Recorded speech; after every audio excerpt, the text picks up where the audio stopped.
আসসালামু আলাইকুম। আমি সেজান, পড়াশোনা করছি চট্টগ্রাম বিশ্ববিদ্যালয়ে। আমি লাস্ট ভিডিওতে তোমাদের রসায়ন প্রথম পত্র শেষ করে দিয়েছি। এখন রসায়ন দ্বিতীয় পত্র শেষ করব ইনশাল্লাহ। তো এই ভিডিওটা দেখার পর এবং নোটটা একবার পড়ার পর আগামীকাল তোমরা যখন এক্সামে বসবা তখন ইনশাল্লাহ অনেক উপকৃত হবা। এখন শুরু করছি। প্রথমে পরিবেশ রসায়ন। এখানে প্রথম কোশ্চেনটা ছিল লুইস ক্ষার কোনটি? এটা গত বছরের কোশ্চেন। এখন আমাদের লুইস অ্যাসিড, লুইস ক্ষার খুবই গুরুত্বপূর্ণ। আর এর সাথে আমাদের আরেকটা পড়া হয়ে যাবে লুইস অ্যাসিড এবং ক্ষারের সাথে ইলেকট্রোফাইল ও নিউক্লিওফাইল। লুইস অ্যাসিড ও ইলেকট্রোফাইলের এক্সাম্পল সেম এবং লুইস ক্ষার ও নিউক্লিওফাইলের এক্সাম্পল সেম। সো আমি এখানে মনে রাখবো শুধুমাত্র লুইস অ্যাসিডগুলা, তাহলে অন্যগুলা কী হবে? লুইস ক্ষার। খেয়াল করো লুইস অ্যাসিড কে কে আছে? Copper ion, carbon dioxide, sulphur dioxide, sulphur trioxide, VF3, LCl3, FeCl3। ঠিক এভাবে পড়ে যাবা। তাহলে এগুলো কি হবে? ইলেকট্রোফাইলের এক্সাম্পল। এখন আসো লুইস ক্ষার কোনগুলা। আমি লুইস ক্ষার আর মুখস্থ করব না, তবে তুমি একটা বিষয় মনে রাখতে পারো যে সেটা হচ্ছে যখন কেন্দ্রীয় মৌল নাইট্রোজেন এবং অক্সিজেন হবে তখন সেটা কি হবে? লুইস ক্ষার বা নিউক্লিওফাইল। এটা একটু মুখস্থ করবা। কেন করবা? কারণ এটা পরিবেশ রসায়ন এবং জৈব রসায়ন দুইটা চ্যাপ্টারে আছে। তো সো হয়তো ইলেকট্রোফাইল নিউক্লিওফাইল আকারে কোশ্চেন করবে অথবা লুইস অ্যাসিড লুইস ক্ষার আকারে কোশ্চেন করবে। এখন দেখো তোমার আদর্শ গ্যাস রাউল্টের সূত্র মেনে চলে না। তোমার চবির কোশ্চেনটা এমন ছিল যে আদর্শ গ্যাস নিচের কোনটি মেনে চলে না। এখন আদর্শ গ্যাস কী কী মেনে চলে দেখো একটু। বয়েলের সূত্র মেনে চলে, চার্লসের সূত্র মেনে চলে, অ্যাভোগাড্রো অনুকল্প মেনে চলে, আর আদর্শ গ্যাস সমীকরণ মেনে চলে। এখন বয়েলের সূত্রে কী ছিল? PV = কনস্ট্যান্ট, যে P1 V1 = P2 V2। চার্লসের সূত্র হচ্ছে V1/T1 = V2/T2। আর অ্যাভোগাড্রোতে কী ছিল? V = N। আর আদর্শ গ্যাস সমীকরণ PV = nRT। তারপর দেখো পানির অস্থায়ী ক্ষরতা দূর করা হয় ফুটিয়ে অর্থাৎ তাপ দিয়ে। এখন ক্ষরতার বিষয়টা একটু বোঝার চেষ্টা করো কী কী আছে এখানে। যখন পানিতে ম্যাগনেসিয়াম, ক্যালসিয়াম ও ফেরাস আয়ন থাকবে তখন সে পানি কী হবে? ক্ষর পানি। আর এগুলোর ক্লোরাইড লবণ এবং সালফেট লবণ যখন থাকবে তখন সেটা কী হবে? স্থায়ী ক্ষরতা। আর যখন বাইকার্বনেট থাকবে তখন হবে অস্থায়ী ক্ষরতা। So magnesium, calcium, ferrous ion থাকলে সেই পানি হবে ক্ষর পানি। এখন এই ক্ষরতা হচ্ছে দুই প্রকার, একটা স্থায়ী ক্ষরতা, অপরটি অস্থায়ী ক্ষরতা। ক্লোরাইড এবং সালফেট আয়ন থাকলে সেটা কী হবে? স্থায়ী ক্ষরতা। আর বাইকার্বনেট আয়ন থাকলে অস্থায়ী ক্ষরতা। স্থায়ী ক্ষরতা দূরীকরণ পদ্ধতি হচ্ছে পারমুটেড পদ্ধতি বা আয়ন এক্সচেঞ্জ পদ্ধতি। আর অস্থায়ী ক্ষরতা দূর করার পদ্ধতি হচ্ছে, তো এটাকে তাপ দিয়ে বা ফুটিয়ে দূর করা যাবে এবং পারমুটেড বা আয়ন এক্সচেঞ্জ পদ্ধতিতে অস্থায়ী ক্ষরতা দূর করা যাবে। এরপরের কোশ্চেন ছিল তোমার 1 atm চাপে একটি গ্যাসের আয়তন 100 ঘন সেন্টিমিটার, একই তাপমাত্রায় এর আয়তন 50 সেন্টিমিটার কিউব করতে কতটুকু চাপ বাড়াতে হবে? তো এই যে P1 V1 = P2 V2 দিয়ে এই টাইপের ম্যাথ থাকবে তোমার। তাহলে দেখো এটা হচ্ছে কি আমাদের P1 চাপ, এটা আমাদের আয়তন, এটা V1। পরবর্তীতে যে আয়তন সেটাকে আমরা ধরলাম V2। সো আমাদের কিন্তু P2 বের করতে বলে নাই, আমাদের কিন্তু এটা বলে নাই যে আয়তন 50 ঘন সেন্টিমিটার করলে চাপ কত হবে, সেটা বলে নাই। বলছে চাপ কতটুকু বাড়াতে হবে। অর্থাৎ আমাকে এখানে কি করতে হবে? এই 50 সেন্টিমিটার কিউব আয়তন করার জন্য চাপ কত হয়েছে এটা আগে বের করতে হবে। এরপর কি এই যে প্রথমে যে চাপ আছে এবং পরবর্তীতে ক্যালকুলেশন করে যে চাপটা পেলাম এই দুইটা চাপ বিয়োগ করতে হবে। তাহলে খেয়াল করো, সব ডেটা লিখলাম, ডেটা লেখার পরে ফর্মুলা অ্যাপ্লাই করলাম। সো আমি এই P2 পেয়ে গেলাম। দেন তাহলে এই দুইটা বিয়োগ করলে আমি কতটুকু বাড়াতে হবে বা কমাতে হবে সেটা পেয়ে যাব। তো এটা আমাদের অ্যান্সার। এখন দেখো অনেকেই অ্যান্সারে 2 দাগাবে। কেন দাগাবে? কারণ এই 2 হচ্ছে তোমার অপশন হিসাবে দিয়ে রাখবে ভুল করানোর জন্য। এবং এটাই কী করবে জানো? প্রথম ক নাম্বার অপশনে 2 দিয়ে রাখবে। এ কারণে তোমরা যেটা মনে রাখবা সেটা হচ্ছে পরিবর্তন কত বা বাড়াতে হবে বা কমাতে হবে বললে বিয়োগ করতে হবে। হ্যাঁ, এখন দেখো আদর্শ পানির ডিও 4 থেকে 8 মিলিগ্রাম পার লিটার, আর মেডিকেলের কোশ্চেনটা আসছিল সেখানে মানটা ছিল হচ্ছে 4 থেকে 6 মিলিগ্রাম পার লিটার। দেখো কতিপয় মানদণ্ড ও হু অনুমোদিত সর্বোচ্চ মাত্রা, এটা কি লিখেছি দেখো, ডিবি পুলিশ কাদের কাল মাগনা ট্যুর দিয়েছে। তো D for DO, B for BOD, police for pH, কাদের ফর সিওডি, কাল ফর ক্যালসিয়াম, আর মাগনা ফর কি ম্যাগনেসিয়াম, যে ম্যাগ হচ্ছে ম্যাগনেসিয়াম, ট্যুর হচ্ছে টিডিএস। এখন এটা কীভাবে মনে রাখবা, 5, 6, 6.5, 10, 100, 150, 500, 5, 6, 6.5, 10, 100, 150, 500, শেষ। সো ডিবি পুলিশ কাদের কাল মাগনা ট্যুর দিয়েছে, 5, 6, 6.5, 10, 100, 150, 500। ডিও এর মান 5-এর উপরে থাকতে হবে, এটা হাজারি স্যারের বই লেখা আছে, হ্যাঁ, যে ডিওর মান কতর উপরে থাকতে হবে, 5-এর উপরে থাকতে হবে। আদর্শ গ্যাস হিলিয়াম। সো এখন দেখো কি কি আদর্শ গ্যাস আছে, আমাদের পর্যায় সারণীর গ্রুপ 18 যে মৌলগুলো সেগুলোকে নিষ্ক্রিয় মৌল বা আদর্শ গ্যাস বলা হয়, সেগুলো হচ্ছে হিলিয়াম, নিয়ন, আর্গন, ক্রিপ্টন, জেনন। অ্যাসিড বৃষ্টিতে থাকে না, সাকসিনিক অ্যাসিড। আমি এগুলো জাস্ট কী করেছি, শুধু অ্যান্সারগুলো লিখেছি এবং তার সাথে আরও যা যা দরকার হয় সেগুলো আমি ইনক্লুড করে দিয়েছি। খেয়াল করো, অ্যাসিড বৃষ্টির পিএইচ হচ্ছে 5.6-এর কম। অ্যাসিড বৃষ্টির জন্য দায়ী মূলত হচ্ছে 3টে অ্যাসিড, সেই 3টে অ্যাসিড হচ্ছে তোমার সালফিউরাস অ্যাসিড, সালফিউরিক অ্যাসিড এবং নাইট্রিক অ্যাসিড। এবং এই অ্যাসিড বৃষ্টির ক্ষেত্রে দায়ী যে গ্যাস সেগুলো হচ্ছে nitric oxide, nitrogen dioxide, sulphur dioxide, sulphur trioxide. এগুলো তুমি এভাবে মনে রাখতে পারো, যেহেতু এখানে নাইট্রিক অক্সাইড আছে, সো HNO3, তাহলে এনের দুটা gas nitric oxide, nitrogen dioxide, আর এখানে হচ্ছে সালফিউরাস অ্যাসিড, সালফিউরিক অ্যাসিড আছে, তাহলে এস দিয়ে হচ্ছে আমার সালফার ডাইঅক্সাইড এবং সালফার ট্রাইঅক্সাইড। একটা বিষয় মনে রাখবা, আমাদের যে কার্বন ডাইঅক্সাইড, আল্লাহর দুনিয়ার যত অপকর্ম আছে সবই বান্দা করে বেড়াবে, তোমার গ্রিন হাউস, গ্লোবাল ওয়ার্মিং, আরও অনেক কিছু করবে, কিন্তু সে কিন্তু অ্যাসিড বৃষ্টির ক্ষেত্রে কোনো প্রভাব রাখে না। কখনো কখনো এমন বলে যে কোনটি অ্যাসিড বৃষ্টির জন্য দায়ী নয়, এই গ্যাসগুলো দিয়ে যদি থাকে তাহলে সেখানে কার্বন ডাইঅক্সাইডটা থাকবে। আর আরেকটা বিষয় আছে, সেটা হচ্ছে সামান্য পরিমাণ হাইড্রোক্লোরিক অ্যাসিড ও কার্বনিক অ্যাসিডও অ্যাসিড বৃষ্টিতে থাকে, বাট সেগুলো সামান্য পরিমাণ।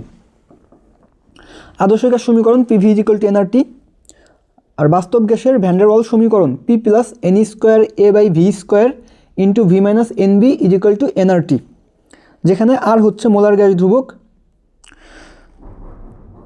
যার মান হচ্ছে 8.314 জুল পার মোল পার কেলভিন SI এককে, আর লিটার ATM এককে এটার ভ্যালু হচ্ছে 0.0821 লিটার ATM পার মোল পার কেলভিন। CGS এককে এটার মান হচ্ছে 8.314 × 10⁷ আর্জ পার মোল পার কেলভিন। দেখো CGS থেকে তোমার SI থেকে CGS অর্থাৎ এই আর্গে কনভার্ট করতে চাইলে জাস্ট হচ্ছে তোমার 10⁷ দিয়ে গুণ করতে হয়, আর কোনো কাজ নেই। আর এই সমীকরণে এ হচ্ছে আমাদের আন্তঃনবিক আকর্ষণ, আর এনটা কী ছিল এখানে, এন কি মোল সংখ্যা। তো মোল সংখ্যা সমান আমরা জানি নর্মালি ভর বাই আণবিক ভর। তো কখনো বলবে যে ধরো তোমার 32 গ্রাম অক্সিজেনের জন্য আদর্শ গ্যাস সমীকরণ কত হবে, সো জাস্ট তোমার কাজ হচ্ছে এনটা বের করা, ভরকে আণবিক ভর দিয়ে ভাগ করবা, ভাগ করলে যেটা হবে সেই ভ্যালুটা এনের জায়গায় দিয়ে দিবে, তাহলে কাজ শেষ। এখন দেখো 127°C সমান হচ্ছে 400 কেলভিন, এটা চিটাগং ইউনিভার্সিটির কোশ্চেন ছিল। সেলসিয়াস হতে কেলভিনে কনভার্ট করার জন্য 273 যোগ করব, আর 0°C = 273 কেলভিন। চার্লসের সূত্র V সমানুপাতিক T, এখানে চাপ স্থির, এটা চিটাগং ইউনিভার্সিটির কোশ্চেন ছিল, আমি বাকি সবগুলো লিখে দিয়েছি।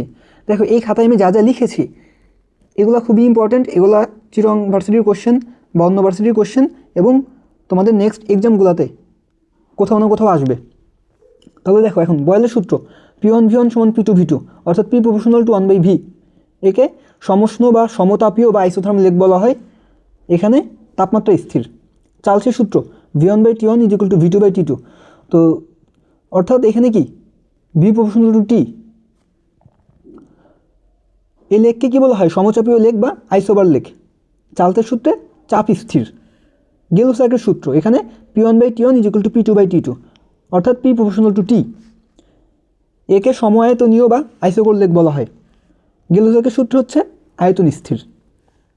সমন্বয় সূত্র এগুলো থেকে পাওয়া যায়, সেটা হচ্ছে P1V1/T1 সমান P2V2/T2। এটা দিয়ে তোমার ম্যাথ আসতে পারে। এখন আসো অ্যাসিড বৃষ্টি। অ্যাসিড বৃষ্টির জন্য দায়ী সালফার ডাইঅক্সাইড। এই অ্যাসিড বৃষ্টির জন্য দায়ী হচ্ছে সালফার ডাইঅক্সাইড ও নাইট্রোজেন অক্সাইড সমূহ।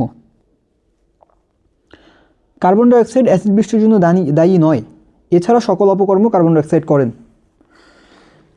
এসটিপি, এখানে তাপমাত্রা 0 ডিগ্রি সেন্টিগ্রেড এবং চাপ 76 সেন্টিমিটার পারদ-চাপ।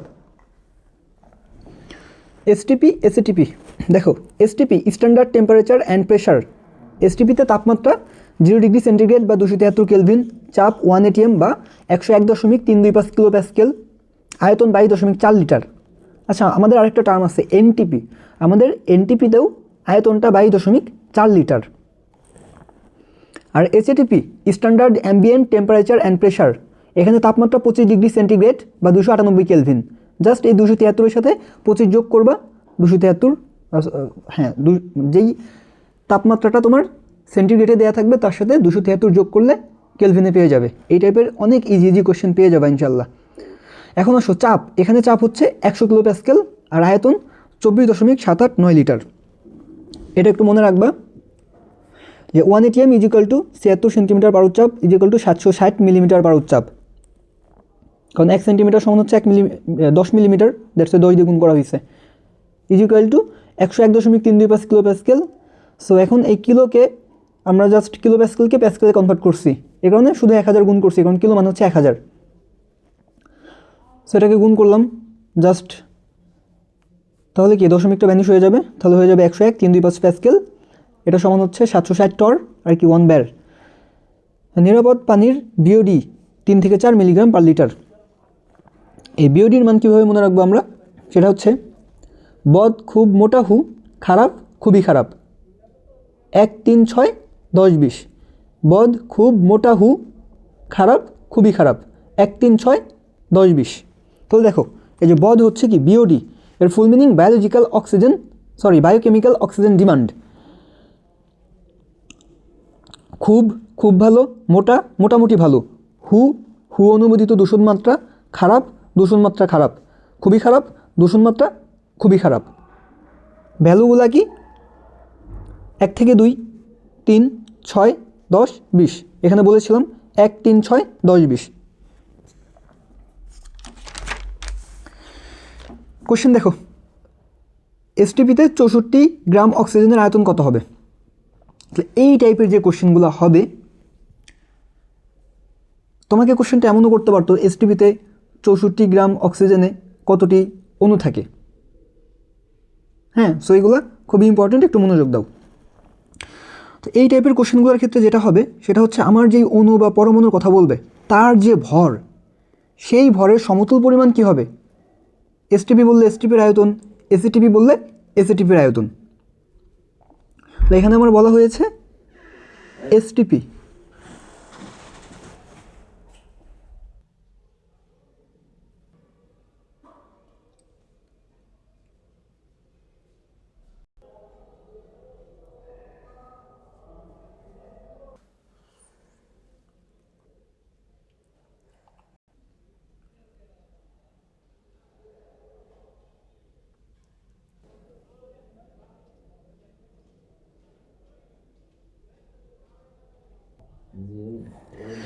হ্যাঁ, তো এখানে যেটা ছিল সেটা হচ্ছে যে, তাহলে এখানে আমার অক্সিজেন হচ্ছে যার ভর 32 গ্রাম, তাহলে 32 গ্রামের আয়তন হবে হচ্ছে 22.4 লিটার।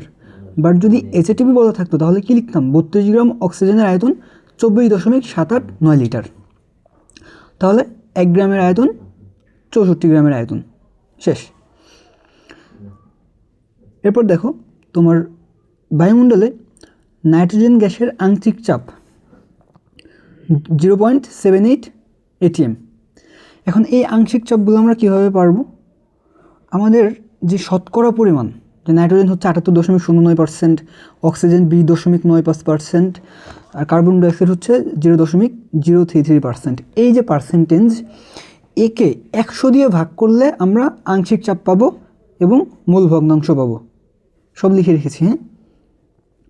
এটা তো এটিএম, আমার যদি হচ্ছে প্যাসকেল থাকতো তাহলে আমরা কি করতাম, বা মিলিমিটার পাওয়ার চাপ, নর্মালি তোমার থাকবে হচ্ছে মিলিমিটার পাওয়ার চাপ। মিলিমিটার পাওয়ার চাপ থাকলে 760 দিয়ে গুণ করবো, কারণ হচ্ছে 1 ATM সমান কি 760 মিলিমিটার পাওয়ার চাপ। বোঝা গেছে? নর্মালি আমি মনে রাখবো এটা, যে নাইট্রোজেন হচ্ছে এত, অক্সিজেন এত, কার্বন ডাইঅক্সাইড এত, 100 দিয়ে ভাগ করব, দেন তাকে 760 দিয়ে গুণ করলে আমার মিলিমিটার পাওয়ার চাপ হয়ে যাবে।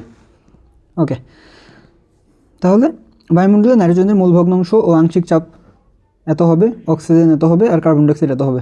জাস্ট শতকরা পরিমাণকে 100 দ্বারা ভাগ করে যে মান পাবো সেটাই হবে। পানির প্রয়োজন হয় অম্ল ক্ষার সম্পর্কিত আরহেনিয়াস মতবাদে। দেখো আমাদের এখানে কী কী আছে, আরহেনিয়াস মতবাদ, ব্রনস্টেড লাউরি মতবাদ, আর হচ্ছে লুইস মতবাদ। আচ্ছা আমি সরি, আসলে লাস্ট কোথায় শেষ করেছিলাম আমার ঠিক মনে নেই, মেবি এখানেই, কারণ হচ্ছে আমি মাঝে একটু উঠে গিয়েছিলাম ক্লাস রেখে। তো যাই হোক, এখন থেকে একটু খেয়াল করো যে আমার আরহেনিয়াস আস, অ্যাকুয়াস আস, তাই আরহেনিয়াস সে কী লাগবে, জল লাগবে। যে আরহেনিয়াস আস, অ্যাকুয়াস আস, অ্যাকুয়াস মানে কি জলীয়, তাই আরহেনিয়াসে জল লাগবে। আরহেনিয়াস স সাধারণ স, তাই আরহেনিয়াস মতবাদ অ্যাসিড ক্ষারের সাধারণ মতবাদ, যা আমরা কি ক্লাস 9-10 শিখে আসছি। তখন কি শিখেছিলাম, যে জলীয় দ্রবণে হাইড্রোজেন আয়ন দান করে, আর কি ক্ষার জলীয় দ্রবণে হাইড্রোক্সিল আয়ন দান করে। ঠিক আছে, আরহেনিয়াস অ্যাসিড জলীয় দ্রবণে হাইড্রোজেন আয়ন দান করবে, আর ক্ষার হাইড্রোক্সিল আয়ন দান করবে। এরপর ব্রনস্টেড লাউরি মতবাদ, এটাকে হচ্ছে পোটনীয় মতবাদ বলা হয়। ব্রনস্টেড লাউরি মতবাদ, এখানে অ্যাসিড কী হবে, ব্রনস্টেড লাউরি অ্যাসিড প্রোটন দান করে, আর ক্ষার প্রোটন গ্রহণ করে, অনুবন্ধী অম্লক্ষারক। এর কনসেপ্টটাও এই পোটনীয় মতবাদ থেকে আসছে, অর্থাৎ ব্রনস্টেড লাউরি মতবাদ থেকে। লুইস মতবাদ, এটা হচ্ছে ইলেকট্রনীয় মতবাদ। লুইস অ্যাসিড ইলেকট্রন জোড় গ্রহণ করে, লুইস ক্ষার ইলেকট্রন জোড় দান করে। আর লুইস অ্যাসিড, লুইস ক্ষার এর এক্সাম্পলগুলো খুব ইম্পর্ট্যান্ট, আমরা এগুলো লিখে রেখেছি। সো আমরা এখন পরের অংশটা একটু দেখি। ফটোকেমিক্যাল স্মোক, এর জন্য দায়ী যে নাইট্রোজেন অক্সাইড, এখানে এনের মান 2 হতে পারে, তাই না, বা এনও হতে পারে, এটার মান 1ও হতে পারে, এক্সের মান। তো এই ফটোকেমিক্যাল স্মোক, এটাকে হচ্ছে পারক্সি অ্যাসাইল নাইট্রেট বা প্যান্স বলা হয়। এখানে থাকে আমাদের নাইট্রিক অক্সাইড, নাইট্রোজেন ডাইঅক্সাইড এবং ওজোন, এবং এখানে কি থাকবে, ইউভি রশ্মি। জাস্ট মেইন কিওয়ার্ডগুলো লিখে রাখছি, বিস্তারিত লিখি নেই, কারণ তোমার এখন বিস্তারিত লাগবে না। বাংলাদেশের খাবার পানিতে আর্সেনিকের সর্বোচ্চ গ্রহণযোগ্য মাত্রা 0.05 মিলিগ্রাম পার লিটার। এই হু অনুমোদিত আর্সেনিকের নিরাপদ মাত্রা 0.01 মিলিগ্রাম পার লিটার, এবং সর্বোচ্চ সহনশীল মাত্রা 0.05 মিলিগ্রাম পার লিটার। নিরাপদ মাত্রা হচ্ছে সেফটি ভ্যালু, আর সর্বোচ্চ সহনশীল মাত্রা হচ্ছে কি থ্রেশহোল্ড লিমিটিং ভ্যালু, টিএলভি। গ্রিনহাউস প্রভাবের জন্য দায়ী নয় ক্রিপ্টন গ্যাস। এখন দেখো গ্রিনহাউস গ্যাস, এই তোমার গ্রিনহাউসের তাপমাত্রা হচ্ছে 38 থেকে 39 ডিগ্রি সেন্টিগ্রেড। প্রধান গ্রিনহাউস গ্যাস কার্বন ডাইঅক্সাইড। প্রধান গ্রিনহাউস গ্যাস রূপে কার্বন ডাইঅক্সাইড গ্লোবাল ওয়ার্মিং ঘটায়। গ্রিনহাউস গ্যাসের উপাদান ও শতকরা সংযুক্তি, এখানে কি কি আছে দেখো, কার্বন ডাইঅক্সাইড, মিথেন, সিএফসি অর্থাৎ ক্লোরোফ্লোরোকার্বন, ওজোন, নাইট্রাস অক্সাইড এবং জলীয় বাষ্প। কার পরিমাণ কত সেটা একটু দেখো কীভাবে মনে রাখবা, উপাদান এবং পার্সেন্টেজ। জাস্ট এটা মনে রাখবা হচ্ছে কারো মাথায় সিএফসি ও ওজোন নাই জলের জন্য 50, 19, 16, 8, 5, 2। কারো মাথায় সিএফসি ও ওজোন নাই জলের জন্য 50, 19, 16, 8, 5, 2 শেষ। এখন দেখো হাইড্রোক্লোরিক অ্যাসিড এবং পানি, এখানে তৈরি হয়েছে হাইড্রোনিয়াম আয়ন এবং ক্লোরাইড আয়ন। বিক্রিয়াটি অনুবন্ধী অম্লক্ষারক হচ্ছে হাইড্রোক্লোরিক অ্যাসিড এবং ক্লোরাইড আয়ন। দেখো আমাদের এই অনুবন্ধী অ্যাসিড এবং অনুবন্ধী ক্ষার, এটা একটু ভালোভাবে বুঝতে হবে, কারণ এই জায়গা থেকে এক্সাম্পল থাকবে, যেমন এটা আসছিল। খেয়াল করো, অনুবন্ধী অ্যাসিড পাবো ক্ষার থেকে, এবং অনুবন্ধী ক্ষার পাবো অ্যাসিড থেকে। অনুবন্ধী অ্যাসিড পাওয়ার জন্য কী করতে হবে, আমার যে ক্ষার থাকবে সেই ক্ষারের সাথে আমি H+ যোগ করব, যে হাইড্রোজেন আয়নটা যোগ করে দেবো, অর্থাৎ একটা হাইড্রোজেন যোগ করব, একটা চার্জ যোগ করব। আর অনুবন্ধী ক্ষারের ক্ষেত্রে কী হবে, তখন আমি অ্যাসিড থেকে একটা হাইড্রোজেন বিয়োগ করবো, একটা আয়ন বিয়োগ করবো, ঠিক আছে? জাস্ট মনে রাখবো অনুবন্ধী অ্যাসিড ইজ ইকুয়াল তোমার ক্ষার প্লাস হাইড্রোজেন আয়ন, আর অনুবন্ধী ক্ষার ইজ ইকুয়াল টু হচ্ছে তোমার অ্যাসিড মাইনাস হাইড্রোজেন আয়ন। অর্থাৎ ক্ষারের সাথে একটি হাইড্রোজেন ও একটি চার্জ বা আয়ন যোগ করলে অনুবন্ধী অ্যাসিড পাবো, আর অ্যাসিড থেকে একটি হাইড্রোজেন ও একটি চার্জ বা আয়ন বিয়োগ করলে অনুবন্ধী ক্ষার পাবো। সো তোমাকে যদি এখানে বলি আমি যে হাইড্রোক্লোরিক অ্যাসিডের অনুবন্ধী ক্ষার কী করবা তাহলে? একটা হাইড্রোজেন বিয়োগ দিবে আর কি একটা চার্জ বিয়োগ দিবে, তাহলে কী হবে, হাইড্রোজেন চলে যাবে আর এখানে হবে কি Cl মাইনাস। আর যদি বলি এখানে যে পানির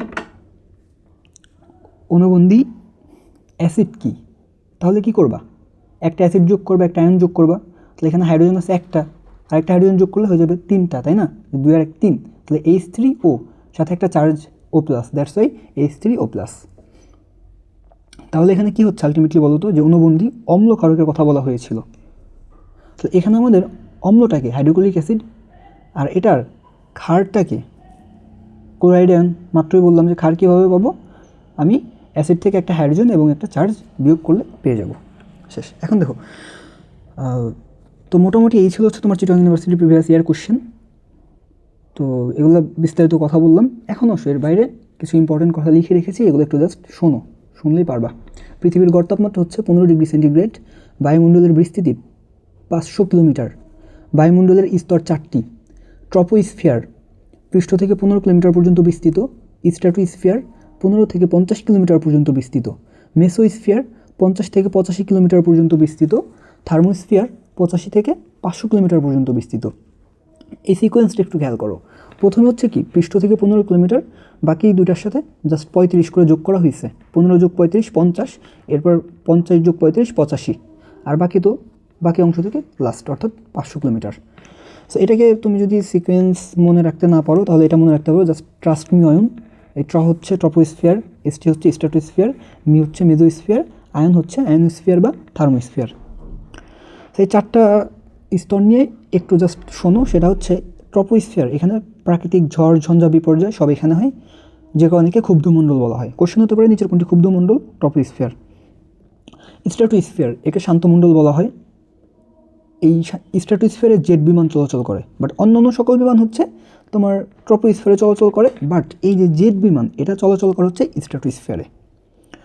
এখানে ওজোন স্তর ইউভি রশ্মি শোষণ করে স্ট্র্যাটোস্ফিয়ারে, বাট এই ওজোন যখন ট্রপোস্ফিয়ারে আসবে তখন এটি বায়ু দূষক হয়ে যাবে, যেটা কি সে তোমার গ্রিন হাউসে ছিল দেখলা, বাট যখন এটা স্ট্র্যাটোস্ফিয়ারে তখন কিন্তু সে এই ক্ষতিকর ইউভি রশ্মি শোষণ করে।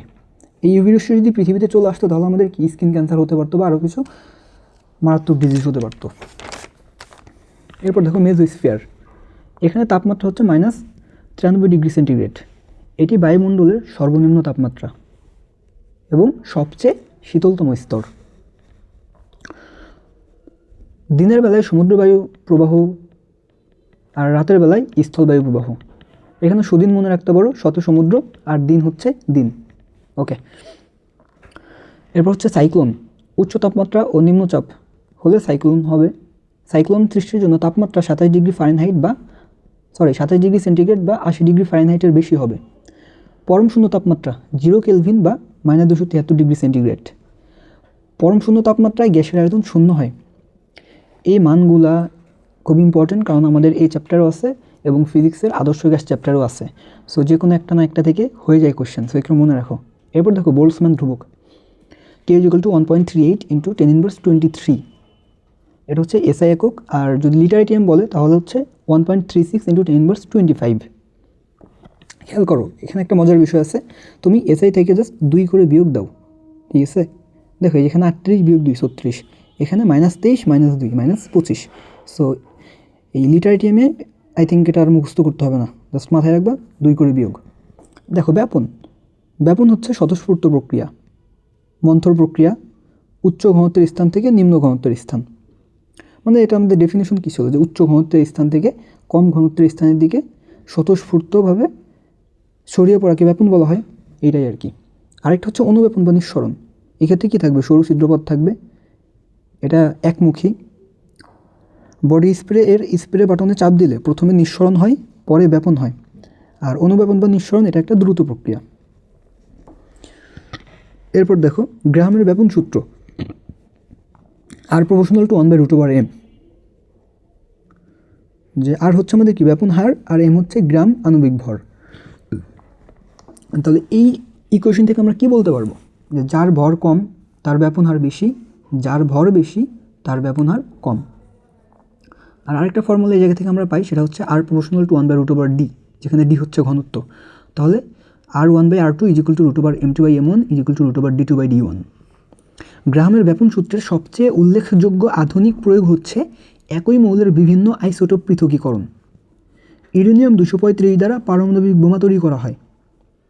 এই কোশ্চেনটা একটু খেয়াল করো, কোনটির ব্যাপন হার বেশি? অপশনগুলো আছে হচ্ছে তোমার ফ্লোরিন, অক্সিজেন, নিয়ন, ক্লোরিন। একটা বিষয় তো তোমরা জানো যে নিষ্ক্রিয় মৌলগুলা এক পরমাণুক গ্যাস। অপশনের মধ্যে নিয়ন ব্যতীত অন্যগুলো দ্বিপরমাণুক গ্যাস, তাই সবগুলোর মধ্যে নিয়নের ভর কম, তাই ব্যাপন হার বেশি। সো ভরগুলো যদি দেখো, এই যে ফ্লোরিন, দেখো ফ্লোরিন যখন গ্যাস হবে তখন তো শুধু এফ তো পরমাণু, বাট এটা গ্যাস হলে কী হবে F2, oxygen gas O2, chlorine gas Cl2। তো যখন এই ফ্লোরিন F2 হলো তাহলে ভরটা কত হবে আলটিমেটলি? ফ্লোরিনের ভর কি 19 গুণ 2, অক্সিজেন 16 গুণ 2, নিয়ন এটা 20, আর ক্লোরিন কত 35.5 গুণ 2। আদর্শ গ্যাসের গতীয় সমীকরণ PV = 1/3 mc², বর্গমূল গড় বর্গবেগ CRMS = √3RT/m। এখানে m কেজি একক ইউজ করতে হবে। যদি এই টাইপের ম্যাথ আসে অবশ্যই এই যে ভর একে কেজি এককে ইউজ করবা, আদারওয়াইজ অ্যান্সার হবে না। তাপমাত্রা সমান হলে দুইটি গ্যাসের গড় গতিশক্তি সমান হয়। n মোল অণুর গড় গতিশক্তি EK = 3/2 nRT। তাহলে 1 মোল হলে কী হবে 3/2 RT, 2 মোল হলে 3RT হবে, কারণ তখন n এর ভ্যালু এখানে 2 দিবে, তাহলে 2 আর 2 ভ্যানিশ হয়ে যাবে, থাকবে 3RT। উচ্চ তাপমাত্রা ও নিম্ন চাপে বাস্তব গ্যাস আদর্শ গ্যাসের ন্যায় আচরণ করে। খুবই ইম্পর্টেন্ট এই লাইনটা। সংকোচনশীলতা গুণাঙ্ক বা পেষণ গুণাঙ্ক এই Z = PV/RT। আদর্শ গ্যাসের ক্ষেত্রে Z = 1, বাস্তব গ্যাসের ক্ষেত্রে Z ≠ 1। Z > 1 হলে কম পেষণযোগ্য, Z < 1 হলে বেশি পেষণযোগ্য। তাহলে এই কম পেষণযোগ্য কারা? হাইড্রোজেন, হিলিয়াম এরা। আর বেশি পেষণযোগ্য হচ্ছে তোমার এই carbon dioxide, oxygen, nitrogen, methane. তো এখানে মনে রাখবা যার ভর যত বেশি সে তত বেশি পেষণযোগ্য, ঠিক আছে? যার ভর যত বেশি সে তত বেশি পেষণযোগ্য। তোমাকে কোশ্চেন বলতে পারে 4টা অপশন দিয়ে নিচের কোনটি অধিক পেষণযোগ্য। ওকে, রান্নার কাজে ব্যবহৃত সিলিন্ডার গ্যাসে প্রোপেন ও বিউটেন থাকে, যেখানে প্রোপেন থাকে 25%, বিউটেন থাকে 75%। হাইড্রোজেন ও হিলিয়াম গ্যাস তরলীকরণ সবচেয়ে কঠিন। কার্বন ডাইঅক্সাইডের সন্ধি তাপমাত্রা 31.1 ডিগ্রি সেন্টিগ্রেড ও সন্ধি চাপ 72.9 atm। হাইড্রোজেন এর উৎক্রম তাপমাত্রা -80 ডিগ্রি সেন্টিগ্রেড, সন্ধি তাপমাত্রা -240 ডিগ্রি সেন্টিগ্রেড, আর এটার বয়েল তাপমাত্রা -164 ডিগ্রি সেন্টিগ্রেড। হিলিয়ামের উৎক্রম তাপমাত্রা -240 ডিগ্রি সেন্টিগ্রেড। দেখো হাইড্রোজেনের যেটা সন্ধি তাপমাত্রা সেটা হিলিয়ামের উৎক্রম তাপমাত্রা, আর এই হিলিয়ামের সন্ধি তাপমাত্রা হচ্ছে -268 ডিগ্রি সেন্টিগ্রেড এবং বয়েল তাপমাত্রা -250 ডিগ্রি সেন্টিগ্রেড। এখন আসলে যে বর্জ্যপাত, যেটাকে হচ্ছে আমাদের গ্রাম অঞ্চলে কি ঠাটা পড়া বলা হয়, তো তখন তাপমাত্রা হয় হচ্ছে 3000 ডিগ্রি সেন্টিগ্রেড। আর তখন নাইট্রোজেন এবং অক্সিজেন মিলে নাইট্রিক অক্সাইড তৈরি হয়, মাটিতে নাইট্রোজেন ফিক্সেশন হয়, যেটা কি একটা প্রাকৃতিক ফিক্সেশন, তাই না? এখন আসো প্রাইমারি বায়ু দূষক, সেকেন্ডারি বায়ু দূষক। যে সকল গ্যাসের ছোট গ্যাস হয় না, অর্থাৎ যেই গ্যাসগুলোকে আমরা ভাঙতে পারবো না, ঠিক আছে, সেগুলো হবে কি আমাদের প্রাইমারি বায়ু দূষক। তার মধ্যে ব্যতিক্রম হচ্ছে শুধু কার্বন ডাইঅক্সাইড, কারণ আমরা কার্বন ডাইঅক্সাইডকে ভাঙলে কি কার্বন মনোক্সাইড পাবো। তো এখন দেখো এই ছোট ছোট গ্যাসগুলো কারা? Carbon monoxide, carbon dioxide, sulphur dioxide, nitric oxide, ammonia আর হচ্ছে হাইড্রোজেন সালফাইড গ্যাস। দেখো এই যে সালফার ডাইঅক্সাইড, একে কি তুমি ক্ষুদ্র করে কোনো গ্যাস পাবে না। নাইট্রিক অক্সাইড, একে ক্ষুদ্র করে কোনো গ্যাস পাবে না। বাট তুমি সালফার ট্রাইঅক্সাইড কেন সালফার ডাইঅক্সাইড পাবে। তারপর হচ্ছে তোমার নাইট্রোজেন ডাইঅক্সাইড বা ডাইনাইট্রোজেন পেন্টোক্সাইড আনো, সেখান থেকে কি তুমি নাইট্রিক অক্সাইড পাবে। সো আশা করি এই প্রাইমারি বায়ু দূষক এবং সেকেন্ডারি বায়ু দূষক পারবে। সো এটা কি তাহলে সেকেন্ডারি বায়ু দূষক? বড় গ্যাস যাদের ছোট গ্যাসে কনভার্ট করা যায়, যেমন সালফার ট্রাইঅক্সাইড, হাইড্রোজেন সালফাইড বাষ্প, নাইট্রোজেন ডাইঅক্সাইড, নাইট্রোজেন পেন্টোক্সাইড, আর হচ্ছে প্যান্স অর্থাৎ পারঅক্সি অ্যাসাইল নাইট্রেট। পারঅক্সি অ্যাসাইল নাইট্রেটের উপাদান কী ছিল মনে আছে? নাইট্রিক অক্সাইড, নাইট্রোজেন ডাইঅক্সাইড এবং হচ্ছে ওজোন। কার্বন ডাইঅক্সাইড এর সিঙ্ক সমুদ্রের পানি ও সবুজ উদ্ভিদ। সালফিউরিক অ্যাসিডের সিঙ্ক চুনাপাথরের উৎস অর্থাৎ ক্যালসিয়াম কার্বনেট। কার্বন মনোক্সাইড নীরব ঘাতক। কার্বন মনোক্সাইড অক্সি হিমোগ্লোবিনকে ভেঙে কার্বক্সি হিমোগ্লোবিনে কনভার্ট করে। সিএফসি এর বাণিজ্যিক নাম হচ্ছে ফ্রিয়ন। ওজোন স্তর ক্ষয়ের জন্য দায়ী ক্লোরিন দূষণ। অগ্নি নির্বাপক রূপে হ্যালোনস বা বিসিএফ CBr2 CLF ইউজ করা হয়। কীটনাশক রূপে মিথাইল ব্রোমাইড ইউজ করা হয়। ওকে, CH3Br অর্থাৎ মিথাইল ব্রোমাইড। সিএফসি বা ক্লোরোফ্লোরোকার্বনের সংকেত নির্ণয়। এটার জন্য কি করবে দেখো, সিএফসি এর সাথে থাকা সংখ্যাটির সাথে 90 যোগ করব। যোগফলের বাম থেকে ডানের সংখ্যাগুলি যথাক্রমে CHF লিখব। কার্বনের ফাঁকা হাত ক্লোরিন দ্বারা পূর্ণ করব। কার্বনের হাত তো 4টা জানো, মানে নর্মালি বলি, অর্থাৎ যোজনী 4, অর্থাৎ আমরা ওই জৈব যৌগে বলি যে কার্বনের হাত হচ্ছে 4টা। তাহলে খেয়াল করো CFC 11, এটা কত লিখবে তাহলে? তো এই যে 11 এর সাথে কি এই 11-এর সাথে 90 যোগ করে দেবা, কত হবে তাহলে? 101।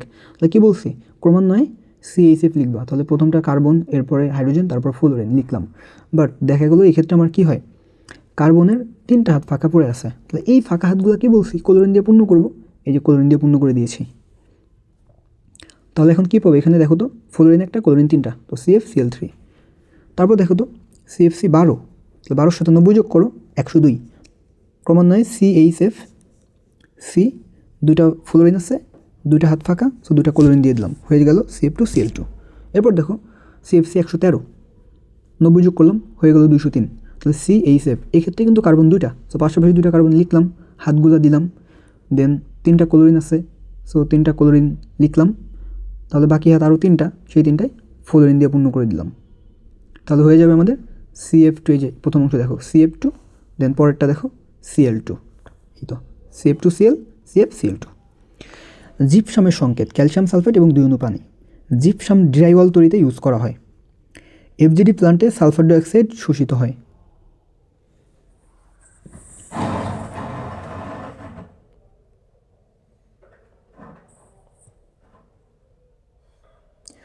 হঠাৎ করে হলে কারেন্ট চলে গেল, তো এখন হচ্ছে তোমার ফোনের ফ্ল্যাশ দিয়ে ক্লাস নিতে হচ্ছে, দ্যাটস ওয়াই খাতাটা একটু সরিয়ে নিলাম। তো দেখো আই থিঙ্ক বোঝা যাচ্ছে, হ্যাঁ ক্লিয়ারলি বোঝা যাচ্ছে, খেয়াল করো। তো এখানে FGD প্লান্টে সালফার ডাইঅক্সাইড শোষিত হয়। FGD প্লান্টে সালফার ডাইঅক্সাইড জিপসামে কনভার্ট হয়।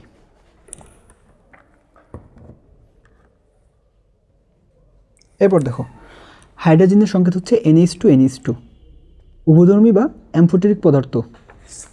বিদ্যুৎ আবার চলে আসছে। উভধর্মী বা অ্যামফোটেরিক পদার্থ, পানি একটি উভধর্মী পদার্থ।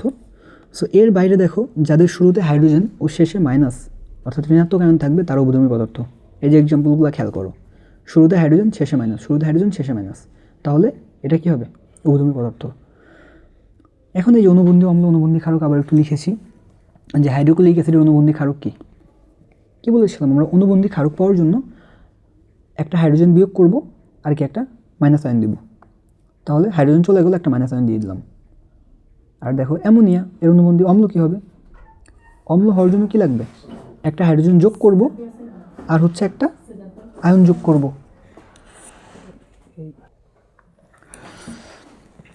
সো দেখো এটা অ্যামোনিয়া, অ্যামোনিয়া এর অনুবন্ধী অম্ল। সো অম্লের ক্ষেত্রে কী বলেছিলাম, একটা হাইড্রোজেন যোগ করব, একটা আয়ন যোগ করব। ওকে, তো হাইড্রোজেন এখানে 3টা হয়ে যাবে, 4টা, সাথে একটা প্লাস, শেষ। মাটিতে আর্সেনিকের ঘনত্ব 5.6 মিলিগ্রাম পার কেজি। অ্যাসিড বৃষ্টির pH 5.6 এর কম। আর্সেনিকের কারণে ক্যারাটিনাইজেশন, ব্ল্যাকফুট ডিজিজ হয়। ফ্যাটি লিভার, ফ্যাটি লিভার হচ্ছে কি তোমার লিভারে লিপিড সঞ্চয়। এটা এমন থাকতে পারে যে যকৃতে লিপিড সঞ্চয়, কারণ লিভার আর যকৃত সেম। তো এটা কেন হয়, আর্সেনিকের কারণে। অ্যানিমিয়া বা রক্তাল্পতা হয় ক্রোমিয়ামের কারণে। তারপর হচ্ছে তোমার এই ক্রোমিয়াম হিমোগ্লোবিন তৈরিতে বাধা দেয়। লেডের জন্য শিশুর বুদ্ধিমত্তা বা IQ হ্রাস পায়। আর এই লেড বিষক্রিয়ার কারণে মায়েরা মৃত সন্তান প্রসব করে। ক্যাডমিয়াম অস্থিওপোরোসিস, ক্যাডমিয়াম কিডনিতে পাথর সৃষ্টি করে। পিউটার জগ তোমার টিন বাই কপার 96/4, অর্থাৎ পিউটার জগের মধ্যে টিন আছে 96 ভাগ এবং কপার আছে 4 ভাগ। ইডাটা পদ্ধতিতে ইডিটিএ পদ্ধতিতে খর পানির পিএইচ 10। সাধারণ তাপমাত্রায় ফসফরাস কঠিন। বায়ুতে হাইড্রোজেন সালফাইড 50 ppm হলে মানুষের মৃত্যু হয়। আংশিক চাপের ক্রম nitrogen, oxygen, argon, carbon dioxide. তো আমরা তো এই পরিমাণকে হচ্ছে 100 দিয়ে ভাগ করলে মোল ভগ্নাংশ ও এটিএম এককে আংশিক চাপ পাবো, আর এটিএমকে 760 দ্বারা গুণ করলে মিলিমিটার পাউচ চাপ এককে মান পেয়ে যাব, কারণ 1 এটিএম = 760 মিলিমিটার পাউচ চাপ। এটা আগেও ছিল, এখনও লিখেছি তোমাদের একবার রিভিশন দেওয়ার জন্য। দেখো এটা কেন, কারণ হচ্ছে আমাদের এখানে সবচেয়ে বেশি নাইট্রোজেন, এরপর অক্সিজেন শতকরা পরিমাণ, তারপর হচ্ছে আমাদের এদিকে আর্গন আর এদিকে কার্বন ডাইঅক্সাইড। তো যেহেতু শতকরা পরিমাণ এগুলোর বেশি, এ কারণে এদের আংশিক চাপও বেশি। আর একটা কোশ্চেন হয় যে নিষ্ক্রিয় মৌলগুলোর মধ্যে কার আংশিক চাপ বা শতকরা পরিমাণ বেশি। তো নিষ্ক্রিয় গ্যাসগুলোর মধ্যে আর্গনের আংশিক চাপ বা শতকরা পরিমাণ সবচেয়ে বেশি। ওকে, এখন দেখো 27 ডিগ্রি সেন্টিগ্রেড তাপমাত্রায় 22 গ্রাম কার্বন ডাইঅক্সাইডের গতিশক্তি কত? কী বলছে? গতিশক্তি। আমাদের গতিশক্তিটার ফর্মুলা কী ছিল? E = 3/2 nRT, n = কি W/m, অর্থাৎ ভর বাই আণবিক ভর। তো এখানে দেখো ভর 22 গ্রাম এটা দেয়া আছে, আর কার্বন ডাইঅক্সাইডের আণবিক ভর কত? 44 গ্রাম, আর আর এর ভ্যালু কি 8.314, আর টি হচ্ছে কত এখানে? 27 ডিগ্রি সেন্টিগ্রেড। তো সেন্টিগ্রেড থেকে আমরা কিসে যাব? কেলভিনে যাব। তো কেলভিনে যাওয়ার জন্য কী করব? 273 যোগ করব, তাহলে হয়ে যাবে 300। বাকিটা ক্যালকুলেটর চাপবা হয়ে যাবে। দেখো ছবিতে তো ক্যালকুলেটর ইউজ করতে দেয়, দ্যাটস আমি এটা হ্যান্ড ক্যালকুলেশন দেখাইলাম না, আদারওয়াইজ আমি এগুলো খুব সুন্দর করে হ্যান্ড ক্যালকুলেশন দেখাই দিতাম। এগুলো ইনশাল্লাহ জিএসটির জন্য বা এরপর যেই এক্সামগুলো আছে, কুমিল্লা, সাস্ট, 12 যেগুলো আছে ওগুলোর জন্য দেখাবো ইনশাল্লাহ। এখন দেখো আমাদের পরিবেশ রসায়ন শেষ। তো পরিবেশ রসায়ন যা পড়াইলাম ইনশাল্লাহ এগুলো থেকে কোশ্চেন আসবে। এখন আসলে জৈব রসায়ন। এখানে প্রথম কোশ্চেন ছিল 24-25 যে নিচের কোনটি ক্যানিজারো বিক্রিয়া দেয়। সো ক্যানিজারো বিক্রিয়া দেয় এখানে তোমার ফর্মালডিহাইড আর হচ্ছে বেনজালডিহাইড। এখানে আমাদের দুইটা বিক্রিয়া আছে, একটা হচ্ছে ক্যানিজারো বিক্রিয়া আর একটি হচ্ছে আমাদের অ্যালডাল ঘনীভবন বিক্রিয়া। সো এটার জন্য আমাদের একটা টার্ম মনে রাখতে হবে যে আলফা হাইড্রোজেন। এখন আলফা হাইড্রোজেন বোঝার জন্য তোমার কী বুঝতে হবে? আগে আলফা কার্বন। কার্যকরী মূলকের সাথে যেই কার্বনটি যুক্ত থাকে সেই কার্বনটি হচ্ছে আলফা কার্বন। এটার এক্সাম্পল কী খেয়াল করো, এই যে অ্যালডিহাইড, এটা একটা কার্যকরী মূলক, তাহলে এর সাথে কার্বন কোনটা? এইটা, দ্যাটস ওয়াই এটা হচ্ছে আলফা কার্বন। এখানে দেখো এটা আমাদের কার্যকরী মূলক, এর সাথে যেই কার্বন যুক্ত এটা কি? Alpha carbon. এটা কিন্তু আলফা কার্বন না, আলফা কার্বন এইটা। ওকে, এখন দেখো আলফা হাইড্রোজেন, আলফা কার্বনের সাথে যুক্ত হাইড্রোজেন হচ্ছে আলফা হাইড্রোজেন। এক্সাম্পল খেয়াল করো, এটা কার্যকরী মূলক, এর সাথে যুক্ত কার্বন এটা, সো এটা কি আমাদের আলফা কার্বন, আর আলফা কার্বনের সাথে থাকবে আলফা হাইড্রোজেন। এটা খেয়াল করো, এটা কার্যকরী মূলক, এটা তাহলে কি? আলফা কার্বন, আর আলফা কার্বনের সাথে হাইড্রোজেন, এটা আলফা হাইড্রোজেন। অ্যালডল ঘনীভবন বিক্রিয়া, আলফা হাইড্রোজেন যুক্ত হাইড্রোকার্বন অ্যালডল ঘনীভবন বিক্রিয়া দেয়। ভেরি ভেরি ইম্পর্টেন্ট, লাইনটা মাথায় রাখো। আলফা হাইড্রোজেন যুক্ত হাইড্রোকার্বন অ্যালডল ঘনীভবন বিক্রিয়া দেয়। ক্যানিজারো বিক্রিয়া, আলফা হাইড্রোজেন বিহীন হাইড্রোকার্বন ক্যানিজারো বিক্রিয়া দেয়। এরপর দেখো C3H8O এর সর্বাধিক সমাণু 3টা। এখন এই সমাণুগুলা কীভাবে বের করবা এটা একটু বলি। যেসব যৌগের সাধারণ সংকেত CnH2n+2O সেসব যৌগ হতে অ্যালকোহল ও ইথার সমাণু পাবো। এখন দেখো কার্বন সংখ্যা 1 হলে সমাণু 1, কার্বন সংখ্যা 2 হলে সমাণু 2টা, কার্বন সংখ্যা 3 হলে সমাণু 2টা, 4 হলে 4টা, 5 হলে 8টা, 6 হলে 16টা। এখন কথা হচ্ছে এগুলো কি মুখস্থ করবা না মুখস্থ করবা না, জাস্ট মনে রাখবা 1 হলে 1, এর বাকিগুলা কী হবে? উপরেগুলার যোগফল হবে, ঠিক আছে? জাস্ট মনে রাখবা কার্বন একটা হলে সমাণু একটা, আর বাকিগুলা সিরিয়ালি যোগ করে দেবা উপরেরগুলাকে। তো দেখো তো 1 এর জন্য 1, 2 এর জন্য কি? উপরে শুধু 1 তাহলে 1, 3 এর জন্য কি? দেখো তো উপরে কত আছে? 1 + 1 2, তাহলে 3 এর জন্য 2, 4 এর জন্য কত হবে খেয়াল করো, উপরে সবগুলো যোগ করো, 1 + 1 2, 2 + 2 4। ওকে, এখন 5 এর জন্য উপরে সব যোগ করে দাও, 1 + 1 2, 2 + 2 4, 4 + 4 8, এই যে 8। 6 হলে কি? সেম, উপরেগুলো সব যোগ করে দিবে। এখন আসো আমাদের যে যৌগটা C3H8O, এটা যদি অ্যালকোহল হয় তাহলে কি হতো? আমি অ্যালকোহলটা করলাম, একটা OH লাস্টে দিয়ে বাকিগুলো লিখে ফেললাম যে 3টা কার্বন, সো 3টা কার্বন, সো হলো। এখন দেখো এইখানে আমার কার্বন কয়টা আছে? 3টা। কার্বন 3টা হলে আমার সমাণু কয়টা হবে? 1 1 নিচে। ওকে, তাহলে 1 1 2, 2টা হয়ে গেল। এখন যদি ইথার হয়, এখন ইথারের সংকেত কি আছে? সামনে পাবে যে তোমার ROR, অর্থাৎ মাঝে শুধু অক্সিজেন থাকলে সেটা কি হয়? ইথার হয়। তাহলে অক্সিজেনটা কিন্তু আমি সাইডে দিতে পারবো না, এখানে যেমন অ্যালকোহলমূলক আমি একটা সাইডে লিখেছি, এখানে কিন্তু এটা লিখতে পারবো না, এটা মাঝে দিতে হবে। ওকে, দিলাম। তো দেওয়ার পর দেখো তো এর এক পাশে সর্বোচ্চ কার্বন কয়টা? 2টা। তো 2টা হলো আমার সমাণু কয়টা? 1টা। এখন তাহলে দেখো আমি এখানে এইটা থেকে অ্যালকোহল থেকে সমাণু পেয়েছি 2টা এবং ইথার থেকে পেয়েছি 1টা, টোটাল সমাণু কয়টা হচ্ছে? 3টা। এই হচ্ছে সেই মোট সমাণু 3টা। বাট কোয়েশ্চেনটা যদি এমন করতো যে C3H8O এর অ্যালকোহল সমাণু কয়টা, সেক্ষেত্রে অ্যান্সার হইতো 2। আশা করি বুঝতে পারছো। এখন দেখো ইথাইন ও ইথিনকে আলাদা করার জন্য ব্যবহৃত বিকারক কি? টলেন বিকারক। কারণ হচ্ছে আমাদের অ্যালকিন ও অ্যালকাইন আলাদা করতে টলেন বিকারক ইউজ করা হয়। এই টলেন বিকারক আর হচ্ছে আমাদের ফেলিং দ্রবণ ভেরি ভেরি ইম্পর্টেন্ট, সেগুলো এখন লিখে দিয়েছি যেহেতু কথাটা আসছে। খেয়াল করো, অ্যালডিহাইড ও কিটোন পার্থক্যকরণে ফেলিং দ্রবণ ও টলেন বিকারক ইউজ করা হয়। অ্যালডিহাইড যোগ টলেন বিকারক, তাহলে সিলভার দর্পণের পদক্ষেপ তৈরি হবে। কিটোন যোগ টলেন বিকারক, নো রিয়াকশন। এরপর অ্যালডিহাইড যোগ ফেলিং দ্রবণ, এখানে কপার অক্সাইডের লাল পদক্ষেপ পড়বে। আর কিটোন যোগ ফেলিং দ্রবণ, এখানে কোনো রিয়াকশন হবে না। তাহলে বিষয়টা খেয়াল করো, আমার অ্যালডিহাইড, টলেন বিকারক এবং ফেলিং দ্রবণ দুটার সাথে কি বিক্রিয়া করবে, বাট কিটোন কারোর সাথে বিক্রিয়া করবে না। এখন তো কি টলেন বিকারক তোমার হচ্ছে AgNH3,2O, অর্থাৎ এটার ডেফিনেশনটা কি? ক্ষারীয় ডাইয়ামিন সিলভার হাইড্রোক্সাইডের জলীয় দ্রবণকে টলেন বিকারক বলে।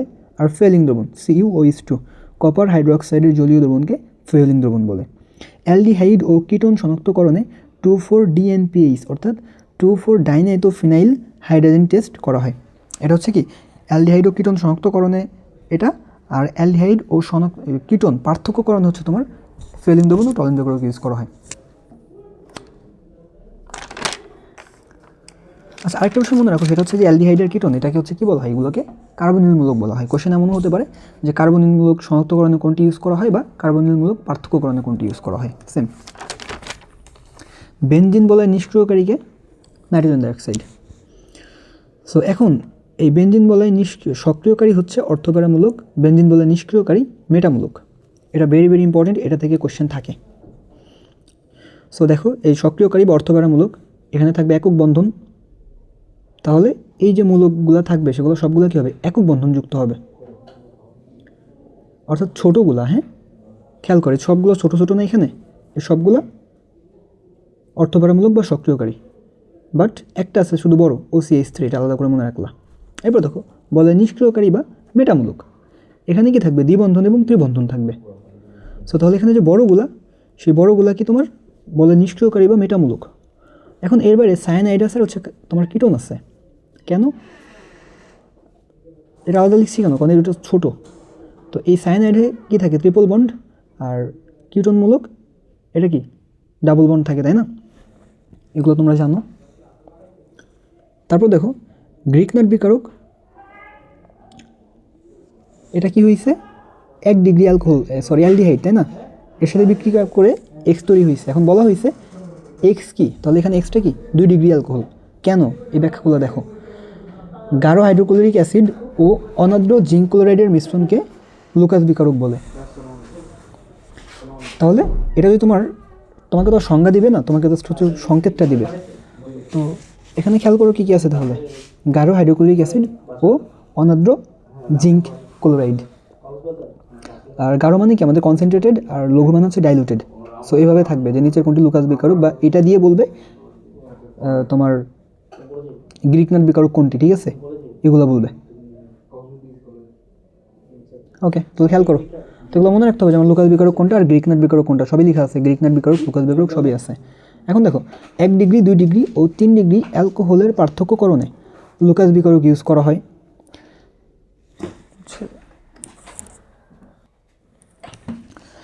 সো আমাদের এই 3 ডিগ্রি অ্যালকোহল, এটা লুকাস বিকারকের সাথে তাৎক্ষণিক বিক্রিয়া দিবে এবং সাদা পদক্ষেপ তৈরি করবে। 2 ডিগ্রি অ্যালকোহল লুকাস বিকারকের সাথে 5 থেকে 10 মিনিটের মধ্যে বিক্রিয়া করে। আর 1 ডিগ্রি অ্যালকোহল লুকাস বিকারকের সাথে কক্ষ তাপমাত্রায় বিক্রিয়া করে না, তবে উত্তপ্ত করলে দীর্ঘ সময় পর তৈলাক্ত স্তর পড়ে। আচ্ছা, আরেকটা কথা, এই যে 1 ডিগ্রি, 2 ডিগ্রি, 3 ডিগ্রি বলতেছি, এগুলো কি তোমরা বুঝো? দেখো আমি খুব সহজে মনে রাখার কথা বলতেছি। কীভাবে মনে রাখবা? একটা মিথিলিন মূলক যদি থাকে, অর্থাৎ একটা আর থাকলে 1 ডিগ্রি হবে, 2টা আর থাকলে 2 ডিগ্রি, 3টা আর থাকলে 3 ডিগ্রি, ঠিক আছে? এখন দেখো গ্রিকনাট বিকারক, এটার সংকেতটা কি? RMgX বা ARMgX। এখানে এক্সটা কি? আমাদের ওই যে হ্যালাইটগুলো আর কি, ফ্লোরাইড, ক্লোরাইড, ব্রোমাইড, আয়োডাইড। এটাও কিন্তু চিটাগং ইউনিভার্সিটিতে আসছিল যে গ্রিকনাট বিকারক কোনটি, আবারও আসবে। তো এখন দেখো গ্রিকনাট বিকারক হতে অ্যালকোহল পাওয়া যায়। গ্রিকনাট বিকারক যোগ ফর্মালডিহাইড বা মিথানল, সেক্ষেত্রে পাবো 1 ডিগ্রি অ্যালকোহল। গ্রিকনাট বিকারক যোগ বাকি সকল অ্যালডিহাইড, তাহলে পাবো 2 ডিগ্রি অ্যালকোহল। আর গ্রিকনাট বিকারক যোগ হচ্ছে কিটোন, সেক্ষেত্রে পাবো 3 ডিগ্রি অ্যালকোহল। অর্থাৎ দেখো গ্রিকনাট বিকারকের সাথে ফর্মালডিহাইড বা মিথানলের বিক্রিয়ায় 1 ডিগ্রি অ্যালকোহল তৈরি হয়। গ্রিকনাট বিকারকের সাথে ফর্মালডিহাইড বা মিথানল ব্যতীত অন্য সকল অ্যালডিহাইড এর বিক্রিয়ায় 2 ডিগ্রি অ্যালকোহল তৈরি হয়। এবং গ্রিকনাট বিকারকের সাথে কিটোনের বিক্রিয়ায় 3 ডিগ্রি অ্যালকোহল তৈরি হয়। অ্যাসিড ক্লোরাইডের কার্যকরী মূলক হচ্ছে COCl। বন্ধনের হোমোলাইটিক বিভাজনে ফ্রি র্যাডিক্যাল তৈরি হয়। হোমোলাইটিক হচ্ছে সমভাঙন, আর হেটেরোলাইটিক বা বিষম ভাঙনে কার্বনিয়াম আয়ন তৈরি হয়। ফ্রিডেল ক্রাফট বিক্রিয়া দ্বারা একটি কার্বন কার্বন নতুন বন্ধন সম্ভব, এক্ষেত্রে বিক্রিয়ক হচ্ছে টলুইন। ইথাইনে কার্বন কার্বন পরমাণু হলো sp হাইব্রিডাইজড। দেখো এই যে কোন সংকরায়ন কোনটার সংকেত কি সেটা এই জায়গা থেকে পড়াবো না, সেটা হচ্ছে ফার্স্ট পেপারের 3rd চ্যাপ্টার থেকে একটু দেখাবো আবার। সো দেখো এটা যদিও আগে পড়ানো হয়েছে, আবার একটু দেখাই দিচ্ছি। আমাদের অ্যালকেন, অ্যালকিন, অ্যালকাইন, অ্যালকাইনের সাধারণ সংকেত CnH2n+2, অ্যালকিন CnH2n, অ্যালকাইন CnH2n-2। যারা এখন ক্লাসটা দেখতেছো এটা স্ক্রিনশট নিয়ে রাখো, পুরা পৃষ্ঠা, এই পৃষ্ঠা দুটোই খুব important, first paper second paper 2 পেপারের জন্যই। আর পিডিএফ তো দেয়াই থাকবে, যারা হচ্ছে পিডিএফ নিতে চাও তারা আমার হোয়াটসঅ্যাপ নাম্বারে টেক্সট করে হোয়াটসঅ্যাপ নাম্বারটা দেওয়া থাকবে। তো দেখো এটার বন্ধন, অ্যালকেন হচ্ছে একক বন্ধন, alkene carbon carbon double bond, আর অ্যালকাইন হচ্ছে কার্বন কার্বন ট্রিপল বন্ড। অ্যালকাইনের সংকরায়ন হচ্ছে তোমার sp3, alkane sp2, alkyne sp। Alkane চতুস্থলকীয়, অ্যালকিন ত্রিকোণাকার সমতলীয় বা সমতলীয় বর্গাকার, সমতলীয় ট্রাইগোনাল, আর অ্যালকাইন হচ্ছে সরলরৈখিক। অ্যালকেনের বন্ধন কোণ হচ্ছে 109.5 ডিগ্রি বা 109 degree 28 minute, alkene 120 degree, alkyne 180 degree. অ্যালকেনে কার্বন কার্বন বন্ধন দূরত্ব বা কার্বন কার্বন বন্ধন দৈর্ঘ্য হচ্ছে 0. আচ্ছা এগুলাকে আমরা ওই সংখ্যা আকারে না পড়ে এইভাবে পড়বো, যেটা 154, 134, 120, ঠিক আছে। Alkane 154, alkyne 134, অ্যালকাইন 120। আর কার্বন হাইড্রোজেন বন্ধন দূরত্ব যদি বলে সেক্ষেত্রে অ্যালকেন 110, অ্যালকিন 109, অ্যালকাইন 106। আর বেনজিনে কার্বন কার্বন বন্ধন দৈর্ঘ্য 139, ঠিক আছে। তো গেল এগুলা। এই জায়গা থেকে যেটা বলে রেখে দেখো, এই যে টেট্রামিনো কপার আয়ন, এটা DsP2 সংকরায়িত এবং এর আকৃতি হচ্ছে সমতুল্য বর্গাকার, এটা খুব ইম্পর্টেন্ট। আর এগুলো নিয়ে আর কথা বললাম না, অলরেডি অনেক রাত হয়ে যাচ্ছে, ভিডিওটা তোমাদের দিতে হবে। দেখো এরপর হেটারোসাইক্লিক যৌগ পিরিডিন। এখন দেখি হেটারোসাইক্লিক যৌগ কী কী আছে: ethylene oxide, furan, thiophene, pyrrole, pyridine. Oxygen থাকলে ফিউরান, সালফার থাকলে থায়োফিন, NH থাকলে পাইরুল, আর নাইট্রোজেন থাকলে পিরিডিন। তো এদের মধ্যে ইথিলিন অক্সাইড বা ইথোক্সি প্রোপেন এটা হচ্ছে হেটারো অ্যালিসাইক্লিক যৌগ, আর বাকিগুলো হচ্ছে আমাদের হেটারো অ্যারোমেটিক যৌগ। প্রোটিনকে আদ্র বিশ্লেষণ করলে অ্যামিনো অ্যাসিড পাওয়া যায়। প্রোটিন চেইনে অ্যামাইনো অ্যাসিড থাকে 20টা। অ্যালডিহাইডের কার্যকরী মূলক কি? CHO। এখন দেখো কতগুলো কার্যকরী মূলকের সংকেতটা লিখে দিয়েছি, এগুলো মনে রাখবা কারণ এগুলো পরীক্ষায় আসবে। যে কার্বক্সিলিক অ্যাসিড হচ্ছে COOH, sulphonic acid SO3H, acid halide COX, এক্সের জায়গায় তোমার হচ্ছে ক্লোরিন, ফ্লোরিন, ব্রোমিন, আয়োডিন যে কোনো কিছু হতে পারে। অ্যাসিড অ্যামাইড CONH2, নাইট্রাইল বা সাইনাইড CN। তারপর হচ্ছে ketone CO, alcohol OH, থাইওল SH, amine NH2, ester COR, ether ROR, অর্থাৎ একটা ও মাঝে থাকবে, ঠিক আছে।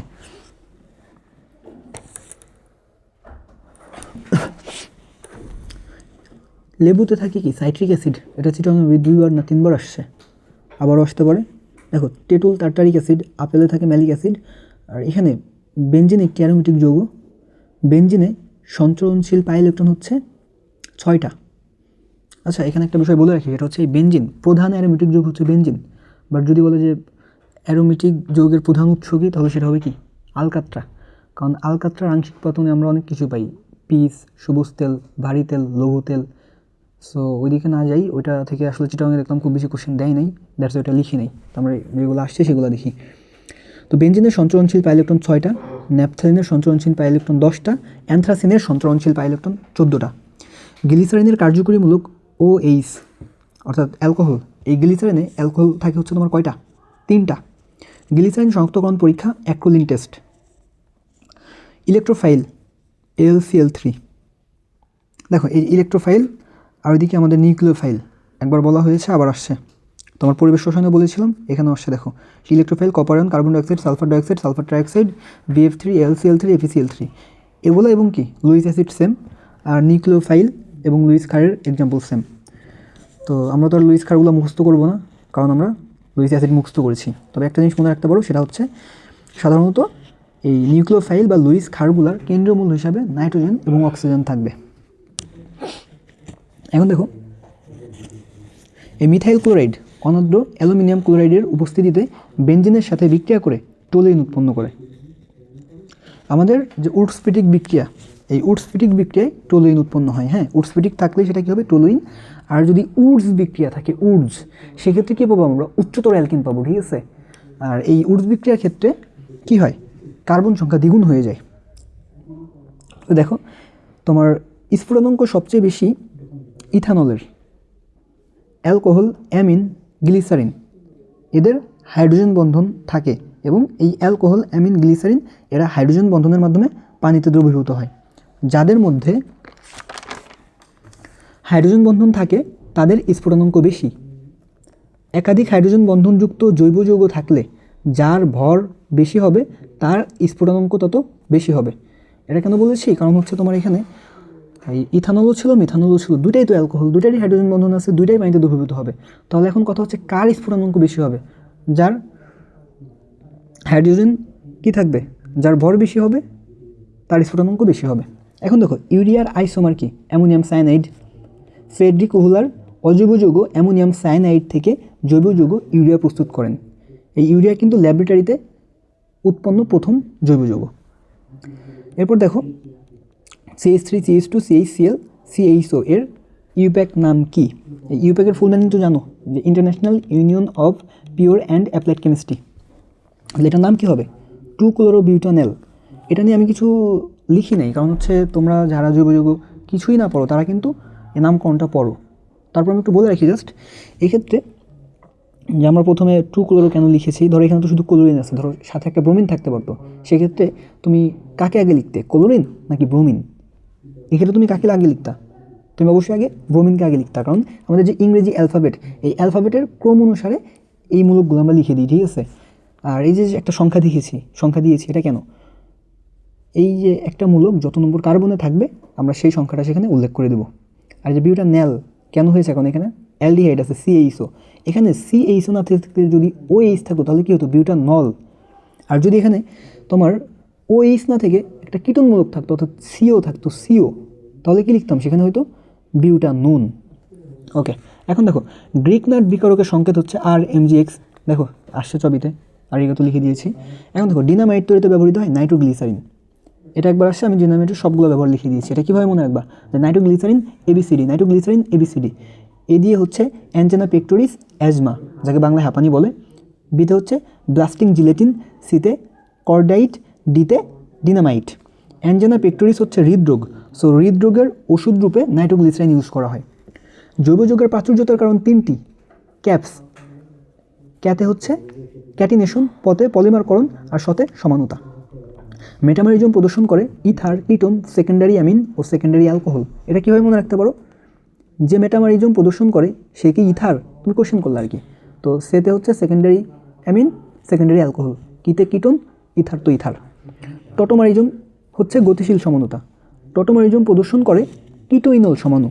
কিটো হচ্ছে কি? কিটোন। আর ইনলটা কি? ইন যোগ অল। ইন হচ্ছে কি? অ্যালকিন, আর অল কি? অ্যালকোহল, অর্থাৎ দ্বিবন্ধনযুক্ত অ্যালকোহল থাকবে। তো তোমাকে অনেক ক্ষেত্রে কোশ্চেন করে নিচে কোনটি টটোমারিটা দেখায় বা কোনটি টটোমারিজম প্রদর্শন করে। তো সেক্ষেত্রে অধিকাংশ জায়গায় দেখবা তোমার ওই কিটোনের মূলক থাকবে আর কি, ধরো প্রোপানন বা বিউটানন বলতে পারে, সেগুলো অ্যান্সার হবে, ঠিক আছে। আর ইনল হতে চাইলে কী হতে হবে, আমার সেটা দ্বিবন্ধনযুক্ত অ্যালকোহল হতে হবে। এখন দেখো জ্যামিতিক সমানতা প্রদর্শনের শর্ত দুইটা, সেই শর্তগুলো কি, প্রতিস্থাপিত অ্যালকিন হতে হবে, চাকরিক বা কিউমিলিন যৌগ হতে হবে। এখন প্রতিস্থাপিত অ্যালকিনের বিষয়টা দেখো, এটা মনে রাখতে হবে, কারণ এক্সাম্পল এটা দিয়ে থাকবে। দেখো এই তো আমার দ্বিবন্ধন, আর দ্বিবন্ধনের দুই পাশে দুইটা করে কার্বন, তাই না? সো এখন কথা হচ্ছে এই জায়গাটাতে, এই যে দ্বিবন্ধনযুক্ত কার্বন, এর এক পাশে ধরো এবি আছে, অন্য পাশেও এবি থাকতে পারবে, বা ধরো একদিকে আছে এবি একটা কার্বনের সাথে, অপর কার্বনের সাথে এডি হতে পারবে। বাট কখন এটা এমন হতে পারবে না, ধরো একসাথে তোমার কি হয়ে গেল, A2C দেন ডাবল বন্ড CB2, মানে যে কোনো একদিকে এই যে দুইটা মৌল এখানে ধরো আছে, জাস্ট সাংকেতিক চিহ্ন তো দেওয়া হয়েছে AB, এরকম হতে পারবে, বাট কখনো A2 বা B2 হতে পারবে না। ধরো এই দিকে যা আছে এই দিকেও তা হতে পারবে, বাট একদিকে কখনো দুইটা পরমাণু সেম হতে পারবে না। আশা করি বুঝতে পারছো। খেয়াল করো কোনটি জ্যামিতিক সমতা প্রদর্শন করে, এই যে অপশনগুলো একটু খেয়াল করো। এখানে এটা আমার দ্বিবন্ধন, আর এই যে দ্বিবন্ধনযুক্ত দুইটা কার্বন, এখানে কি আছে Cl, এখানে H, এখানে Cl, এখানে H, ওকে ফাইন, এটা হতে পারবে। পরেরটা দেখো তো, দ্বিবন্ধন, একদিকে দুইটা হাইড্রোজেন আছে, তাহলে এটা বাদ, এটা হবে না। এখানে খেয়াল করো একদিকে দুইটা করে হাইড্রোজেন, এটাও বাদ, হতে পারবে না। এখানে দেখো তো একদিকে দুইটা ক্লোরিন, এটাও হতে পারবে না। আই থিঙ্ক বুঝতে পারছো। আর এই জ্যামিতিক সমানতা বা এই টাইপের কোনো কিছু নিয়ে যদি তোমাদের কারো কোনো সমস্যা থাকে আমাকে ইনবক্সে জানাই দিও, আমি রাতে হোক বা এক্সামের আগে হোক আমি সলভ করে দেবো। এখন দেখো আলোক সক্রিয় সমাণু হবার জন্য কাইরাল কার্বন থাকতেই হবে, এরপর দর্পণ প্রতিবিম্ব হতে হবে, অসমপাতিত বা অপরিস্থাপনীয় হতে হবে। এখানে মেইন যেটা মনে রাখতে হবে সেটা হচ্ছে কাইরাল কার্বন। হ্যাঁ, যে আমার জ্যামিতিক সমান্তর ক্ষেত্রে কি যেটা বলছিলাম, জ্যামিতিক সমান্তর ক্ষেত্রে এটা মনে রাখবা যে প্রতিস্থাপিত অ্যালকিন হতে হবে, এই অংশটা, এটা হচ্ছে ইম্পর্টেন্ট। আর আলোক সক্রিয়র ক্ষেত্রে কাইরাল কার্বন থাকতে হবে, এটা দিয়ে কি তুমি এমসিকিউ সলভ করবা। এখন কাইরাল কার্বন বিষয়টা কি, আমাদের যে একটা কার্বন তার হাত কটা, চারটা বলছি না, যে চারটা হাত, এই যে চারটা হাত, এই চারটা হাতে চারটা ভিন্ন অণু, পরমাণু, মূলক বা আয়ন থাকতে হবে, সেম হওয়া যাবে না। চারটা হাতে চারটা ভিন্ন ভিন্ন মানুষ থাকতে হবে, বুঝছো? ওকে, ডিল্যাকটিক অ্যাসিডের আবর্তন কোণ +2.24 ডিগ্রি, এল-ল্যাকটিক অ্যাসিডের আবর্তন কোণ -2.24 ডিগ্রি। অ্যারোমেটিক যৌগের প্রধান উৎস আলকাত্রা, প্রধান অ্যারোমেটিক যৌগ বেনজিন। দেখো ফেনল C6H5OH বা কি একটা বেনজিনের সাথে একটা OH দিয়ে দিলে, এই ফেনলটা হচ্ছে অম্লধর্মী। ফেনলের অপর নাম কার্বলিক অ্যাসিড। টলুইন, বেনজিনের সাথে একটা জাস্ট CH3। টলুইনের সংকরায়ন sp2 ও sp3। এই কোশ্চেনটা খুব ইম্পর্টেন্ট, যে কোনটিতে একই সাথে তোমার sp2 ও sp3 সংকরায়ন দেখা যায়, তো অ্যান্সার হবে টলুইন। আক্রমণকারী বিকারক 3 শ্রেণীতে বিভক্ত, ফ্রি রেডিক্যাল বা মুক্তমূলক, ইলেকট্রোফাইল, নিউক্লিওফাইল। দেখো ইলেকট্রোফাইল, নিউক্লিওফাইল আমাদের শেষ, এখন আর এখানে না বলি কারণ বলেছি অলরেডি। অ্যামিনের ক্ষার ধর্মিতার ক্রম 2 ডিগ্রি, 1 ডিগ্রি, 3 ডিগ্রি। অ্যালকোহলের অম্লধর্মিতার ক্রম, কার্বন আয়নের স্থায়িত্বের ক্রম, SN2 বিক্রিয়ার সক্রিয়তার ক্রম। এই তিনটা হচ্ছে জাস্ট 1, 2, 3, ঠিক আছে। এছাড়া আল্লাহর দুনিয়ায় আর যত ক্রম আছে সব কী হবে, 3, 2, 1, তাহলে চারটা মনে রাখতে হবে জাস্ট। অ্যামিনের ক্ষার ধর্মিতার ক্রম 2 ডিগ্রি, 1 ডিগ্রি, 3 ডিগ্রি, হচ্ছে অ্যালকোহলের অম্লধর্মিতার ক্রম, কার্বন আয়নের স্থায়িত্বের ক্রম, SN2 বিক্রিয়ার সক্রিয়তার ক্রম। এগুলো হবে 1 ডিগ্রি, 2 ডিগ্রি, 3 ডিগ্রি, আর বাদ বাকি সব 3, 2, 1। এখন মার্কনিকভ নিয়ম, এটা কেন লিখেছি, কাজ আছে। দেখো অপতিসম অ্যালকিনের সাথে অপতিসম বিকারকের বিক্রিয়ায় অ্যালকিনের দ্বিবন্ধনের সাথে যুক্ত যে কার্বনের সাথে অধিক সংখ্যক হাইড্রোজেন থাকে সেই কার্বনের সাথে অপতিসম বিকারকের হাইড্রোজেন যুক্ত হয়। এই যে এটা একটা অপতিসম বিকারক, হাইড্রোজেন ব্রোমাইড, এটা একটা অপতিসম বিকারক। আর এখানে অপতিসম অ্যালকিন, অপতিসম অ্যালকিন কখন হয়, যখন এই যে দ্বিবন্ধনযুক্ত কার্বন এর সাথে হাইড্রোজেন সংখ্যা অসমান হয়, তখন সেটা কি অপতিসম অ্যালকিন হয়। যেমন এখানে হাইড্রোজেন কয়টা, একটা, এখানে হাইড্রোজেন 2টা, সে কারণে এটা একটা অপতিসম অ্যালকিন। এই যে অপতিসম বিকারক, তো বিক্রিয়া করলো, বিক্রিয়া করার ফলে কী হবে, এই যে দ্বিবন্ধনযুক্ত যে কার্বনের সাথে হাইড্রোজেন বেশি, এটার সাথে 2টা, তাহলে এই এর সাথেই কী হবে, এই বিকারকের হাইড্রোজেনটা যুক্ত হবে, অর্থাৎ যে তেলে মাথায় তেল দেওয়া, ওর হাইড্রোজেন বেশি আছে, ওকেই দেওয়া হয়েছে। তো এটা হচ্ছে মেইন উৎপাদ, আর এটা কি আমাদের মাইনর উৎপাদটা আর কি। তো এটা হচ্ছে 90% ক্ষেত্রে হয়, এটা জাস্ট 10% হয়। এখন এই যে মার্কনিকভ নিয়ম, এটা উল্টা একটা নিয়ম আছে, তোমরা সবাই জানো, সেটা কি অ্যান্টি মার্কনিকভ বা খালাসির নিয়ম। এটা মার্কনিকভের উল্টা, বাট এখানে কী হবে, প্রভাবক হিসেবে জৈব পারক্সাইড থাকতেই হবে, ঠিক আছে। জৈব পারক্সাইড না থাকলে সেটা হবে না, এবং এই তোমার বিকারক হিসেবেও হাইড্রোজেন ব্রোমাইডটা থাকতে হবে। তো এই ক্ষেত্রে কী হবে, জাস্ট উল্টাটা, যেখানে হাইড্রোজেন কম সেখানে ব্রোমিন যুক্ত হবে, যেখানে হাইড্রোজেন কম সেখানে হাইড্রোজেন যুক্ত হবে, আর যেখানে হাইড্রোজেন বেশি সেখানে এই ব্রোমিন যুক্ত হবে। আর প্রভাবক এই যে R2O2 দিয়ে দিলাম, জৈব প্রভাবক। তাহলে দেখো যে উল্টে গেল, এটা হয়ে গেল মেজর আর এটা হলো মাইনর। SN2 বিক্রিয়া 2 ধাপে ঘটে, SN1 বিক্রিয়া 2 ধাপে ঘটে আর SN2 বিক্রিয়া 1 ধাপে ঘটে। 1 ডিগ্রিতে আর থাকবে একটা, 2 ডিগ্রিতে 2টা, 3 ডিগ্রিতে 3টা। তোমাদের অলরেডি এগুলো বলেছিলাম যে প্রাইমারি, সেকেন্ডারি, টার্সিয়ারি এগুলো সেম আর কি। হ্যাঁ, রেকটিফাইড স্পিরিট হচ্ছে 95.6% ইথানল ও 4.4% পানির সমস্ফুটন মিশ্রণ। ফরমালিন হচ্ছে ফর্মালডিহাইডের 40% জলীয় দ্রবণ।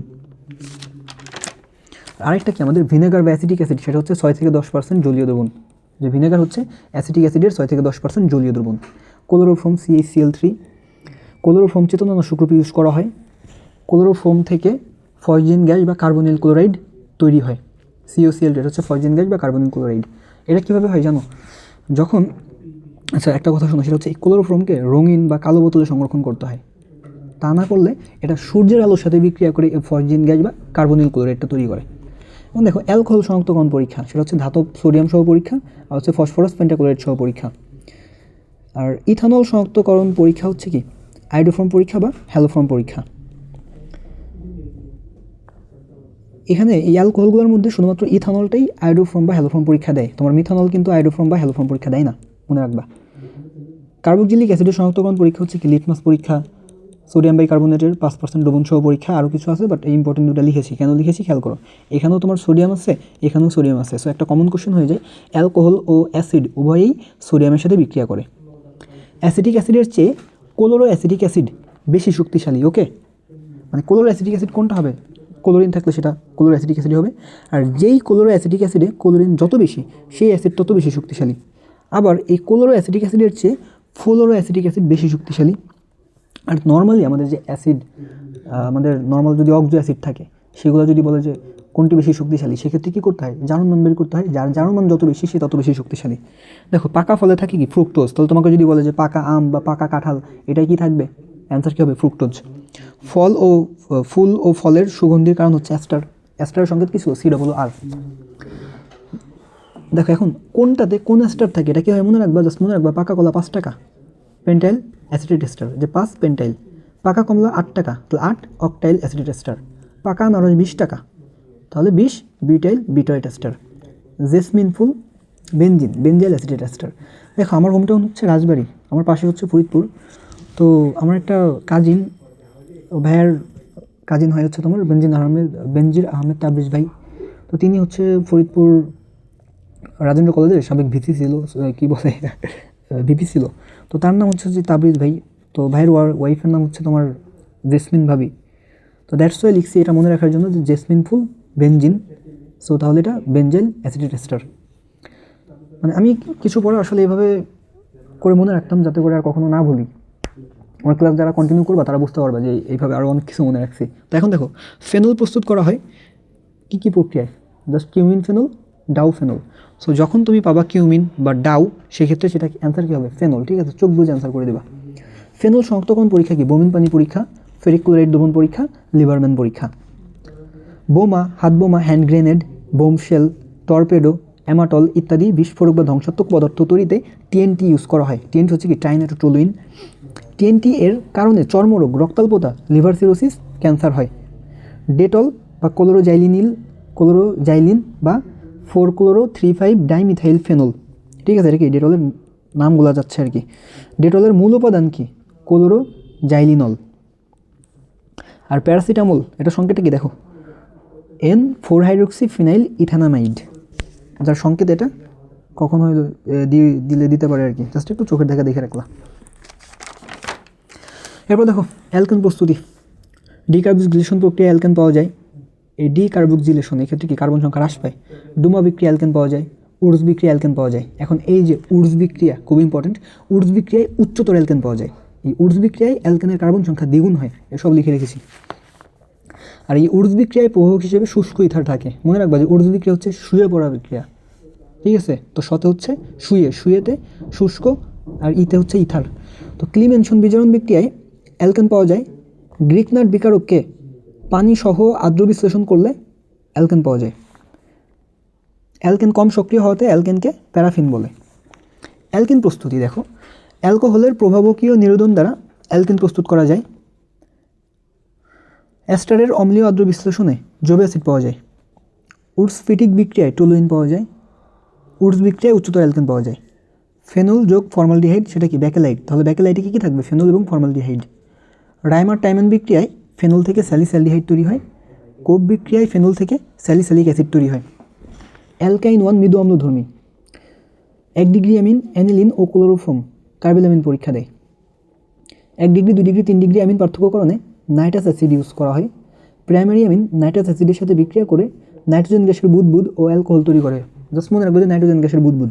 সেকেন্ডারি অ্যামিন নাইট্রাস অ্যাসিডের সাথে বিক্রিয়া করে হলুদ বর্ণের তৈলাক্ত নাইট্রোস অ্যামিন তৈরি করে। জাস্ট মনে রাখবা হলুদ বর্ণের তৈলাক্ত, জাস্ট হলুদ বর্ণ মনে রাখলেই হচ্ছে। টারশিয়ারি অ্যামিন নাইট্রাস অ্যাসিডের সাথে বিক্রিয়া করে দ্রবণীয় ট্রাইমিথাইল অ্যামোনিয়াম নাইট্রাইট লবণ তৈরি করে। এখন দেখো কেন্দ্রাকর্ষী বা নিউক্লিওফিলিক সংযোজন বা জুত, দেখো এই টার্মগুলো কিন্তু সেম। কেন্দ্রাকর্ষী বা নিউক্লিওফিলিক আর হচ্ছে সংযোজন বা জুত, এগুলো হচ্ছে সবই সেম। তারপর হচ্ছে আমাদের নিউক্লিওফিলিক সংযোজন বিক্রিয়া দেয় কার্বনিল গ্রুপধারী যৌগসমূহ অর্থাৎ অ্যালডিহাইড ও কিটোন। এরপর নিউক্লিওফিলিক প্রতিস্থাপন বিক্রিয়া দেয় অ্যালকাইল হ্যালাইড ও অ্যালকোহলের যৌগসমূহ। ইলেকট্রোফিলিক সংযোজন বিক্রিয়া দেয় অসম্পৃক্ত হাইড্রোকার্বন অর্থাৎ অ্যালকিনো অ্যালকাইন সমূহ। আর ইলেকট্রোফিলিক প্রতিস্থাপন বিক্রিয়া দেয় অ্যারোমেটিক যৌগ অর্থাৎ কি? বেনজিন ও এর জাতক সমূহ। সো এগুলো মাথায় রাখবা, এগুলো থেকে কোশ্চেন হবে, কোশ্চেন দিয়ে দেয় যে নিচের কোনটি ইলেকট্রোফিলিক সংযোজন বিক্রিয়া দেয়। তো তোমার দেখে বুঝতে হবে যে কোথায় কী আছে, হ্যাঁ এটা মনে রাখলেই হবে। তো জৈব রসায়ন শেষ। তো জৈব রসায়ন চাইলে তো অনেক কিছু পড়ানো যেত, বাট আমি এখানে যা যা দিয়েছি যেগুলো অ্যাটলিস্ট তুমি এখন এই দেখে এক্সাম হলে নিতে পারবা এবং যেগুলো থেকে কোশ্চেন আসবে ওইগুলো আর কি জাস্ট দিয়েছি, সবচেয়ে ইম্পর্টেন্টগুলো। এখন দেখো পরিমাণগত রসায়নে কী আছে। প্রথম কোশ্চেন এখান থেকে আসলে অনেক ম্যাথ আসবে, তো এই ম্যাথের জন্য তোমার চিন্তার কিছু নেই, শুধু হাতে গোনা কয়েকটা ফর্মুলা মনে রাখবা, যে কয়েকটা টাইপ করেছি, মানে এগুলো সব হচ্ছে তোমার চিটাগং ভার্সিটির ম্যাথ, এগুলো জাস্ট করে দিয়েছি, জাস্ট ইয়াগুলো মনে রাখো। তো প্রথম কোশ্চেন 250 মিলিলিটার সোডিয়াম কার্বনের দ্রবণের ঘনমাত্রা 0.5 মোলার থেকে কমিয়ে 0.1 মোলার করতে কতটুকু পানি যোগ করতে হবে? তো আমার কী কী আছে লিখবা আগে। V1 এই যে আয়তন, সেটাকে V1, ঘনমাত্রা একটা H1, এটা H2, ওকে ফাইন। বলতে কতটুকু পানি যোগ করতে হবে। দেখো এটাও কিন্তু আগের একটা কোশ্চেনের মতো পরিবেশ রসায়নে করেছিলাম লাস্টের দিকে মেবি। এটা কিন্তু বলে নেই যে ঘনমাত্রা এত হলে আয়তন কত হবে, সেটা কিন্তু বলে নেই, বলছে কতটুকু পানি যোগ করতে হবে। তার মানে কি ওই যে আগের মতো আমাকে এই আয়তনটা বের করে নিতে হবে, দেন দুটো বিয়োগ করে দিতে হবে, যে V1 S1 সমান V2 S2, তাহলে V2 সমান কি V1 S1 by S2, formula ইয়া করে মানগুলো বসাই দিলা, দেন কি এটা দিয়ে দিলা, শেষ। সো অ্যান্সার পেয়ে গেলাম। সরি, মানটা পাওয়ার পর কী করতে হবে আমাদের? এই প্রথম আয়তন থেকে পরের আয়তনটা বিয়োগ দিতে হবে, তাই না? দুটো আয়তন বিয়োগ করবো বড় থেকে ছোটোটা, যেটা হবে সেটা অ্যান্সার। এই যে অপশনগুলো ছিল এইভাবে অ্যান্সারটা দাঁড়িয়ে হবে। এখন দেখো এরা কী করেছে, তোমাকে কিন্তু 1200-1500 এখানে দিয়ে রেখেছে, এগুলোই কিন্তু দিবে, ভুল অ্যান্সারটা আগে দিবে। বাট তোমার মাথা ঠান্ডা রাখতে হবে, কোশ্চেন কি চাইছে। আবারও বলতেছি, কতটুকু পানি যোগ করতে হবে বা কতটুকু পানি বিয়োগ করতে হবে বা আয়তনের পরিবর্তন কত হবে, এই টাইপের কথাগুলো থাকলে দুইটা বিয়োগ করবা। দেখো কোনো দ্রব্যের আণবিক ভর m হলে সেটার 0.1 মোলার দ্রবণের ঘনমাত্রা ppm এ কত হবে? সো মনে রাখবা ঘনমাত্রা দেওয়া থাকলে ppm = sm গুণ 1000, ঠিক আছে? এস তো আমাদের ঘনমাত্রা আমরা জানি, sm গুণ 1000, জাস্ট এর আণবিক ভরকে 1000 দিয়ে গুণ করে দেবা, তাহলে কাজ শেষ। যে ঘনমাত্রা আছে, ঘনমাত্রা ইন্টু আণবিক ভর ইন্টু কি 1000, শেষ। সো sm × 1000, সো s এর ভ্যালু দাও, m এর ভ্যালু দাও, 1000 গুণ করে যেটা হবে সেটা আমাদের অ্যান্সার। পরের কোশ্চেন 6.023 × 10⁻²t অণু 1 গ্রাম ক্যালসিয়াম কার্বনেট থেকে সরিয়ে ফেলা হলে কত গ্রাম ক্যালসিয়াম কার্বনেট অবশিষ্ট থাকবে? তাহলে খেয়াল করো কী করবা। প্রথমে 1 গ্রাম ক্যালসিয়াম কার্বনেটের অণুর সংখ্যা হিসাব করবা, এরপর এই 1 গ্রাম ক্যালসিয়াম কার্বনেটের নেট অণুর সংখ্যা হিসাব করবা। এখন নেট অণুর সংখ্যার ভরই কি নির্ণয় ভর। এটা কেন করতে হয়েছে? কারণ প্রথমে বলছে দেখো এতটি অণু 1 গ্রাম থেকে আমি সরিয়ে ফেললাম বা অপসারণ করে নিলাম। তাহলে প্রথমে আমার কী কাজ? এই যে 1 গ্রাম ছিল, তাই না, এই 1 গ্রামে আমার কতগুলো অণু আছে সেটা বের করা। ওকে, এটা বের করবো। তারপর কোশ্চেন বলে দিচ্ছে যে এই 1 গ্রাম থেকে আমি এতটি অণু বের করে নিব। তাহলে কি যেটা বের করবে সেটা তো আর থাকবে না, দ্যাটস এটা বিয়োগ করব। তো এটা বিয়োগ করলে আমি কী পাবো? নিট অণুর সংখ্যাটা পাবো। দেন এই যে নিট অণুর সংখ্যাটা থাকলো, অর্থাৎ আলটিমেট যেটুকু থাকলো, যেমন আমাদের যে গ্লাইকোলাইসিস প্রক্রিয়া কী হয়, 4 অণু এটিপি তৈরি হয়, 2 অণু এটিপি খরচ হয়, তাহলে নিট এটিপি কত? 2 অণু না?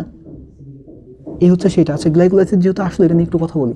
দেখো গ্লাইকোলাইসিস কি আমাদের সাইটোপ্লাজমে সংঘটিত হয়, তাছাড়া শ্বসনের বাকি 3টা কিন্তু মাইটোকন্ড্রিয়া সংঘটিত হয়, তাই না? আর গ্লাইকোলাইসিস সবাত ও অবাত উভয় শ্বসনের প্রথম পর্যায়, এগুলো একটু মনে রাখবা। তো গেল এটা। তাহলে এখন এই যে ক্যালসিয়াম কার্বনেটের ভরটা আমরা দেখলাম 100 গ্রাম।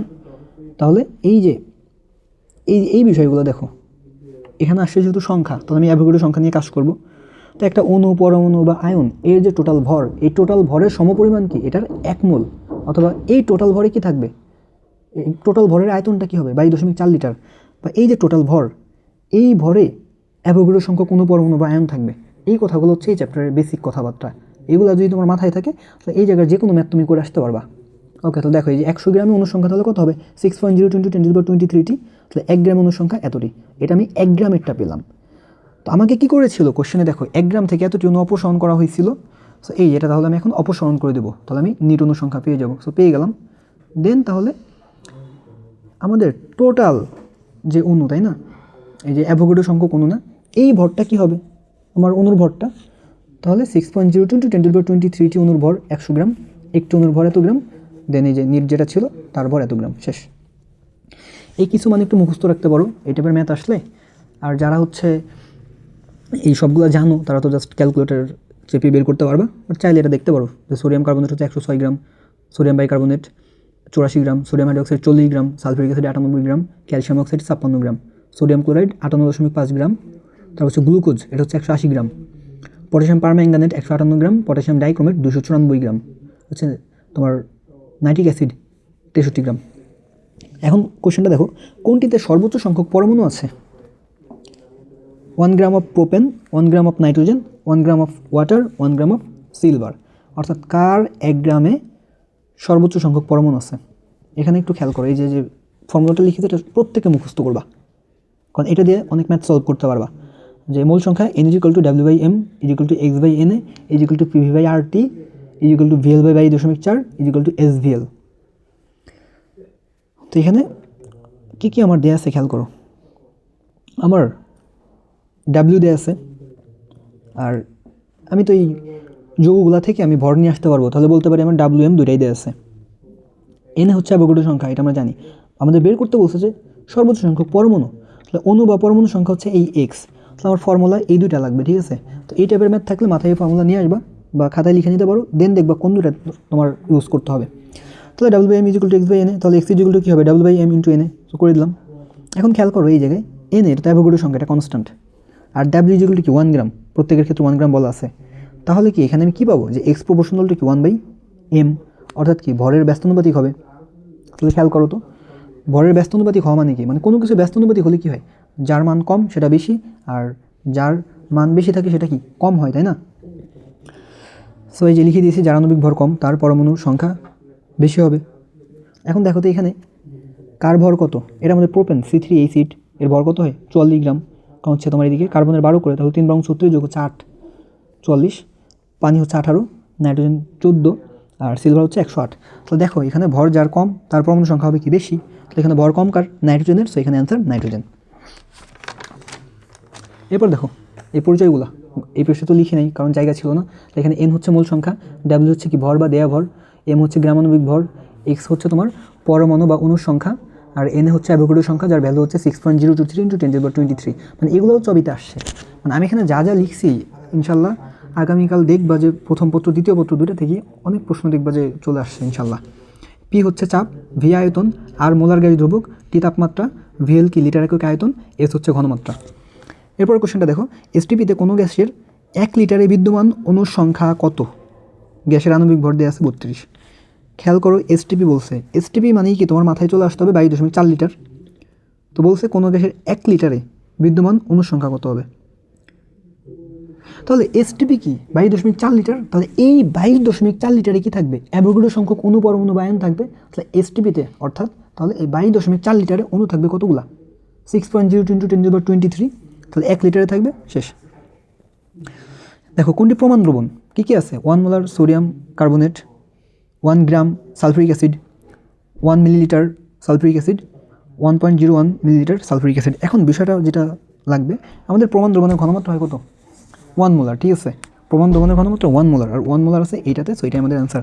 আর একটা ডেফিনেশন আমরা যেটা পড়তাম একাডেমিকে, যে যে দ্রবণের ঘনমাত্রা কি জানা থাকে তাকে প্রমাণ দ্রবণ বলে। এখন দেখো তো এখানে ঘনমাত্রা কারটা আছে, শুধুমাত্র ঘনমাত্রা এর দেয়া আছে। এটা কীভাবে বুঝলাম যে ঘনমাত্রা? কারণ ঘনমাত্রার একক কি, এই যে মোলার, মোলার শুধুমাত্র এখানে আছে, এই কারণে এটা অ্যান্সার।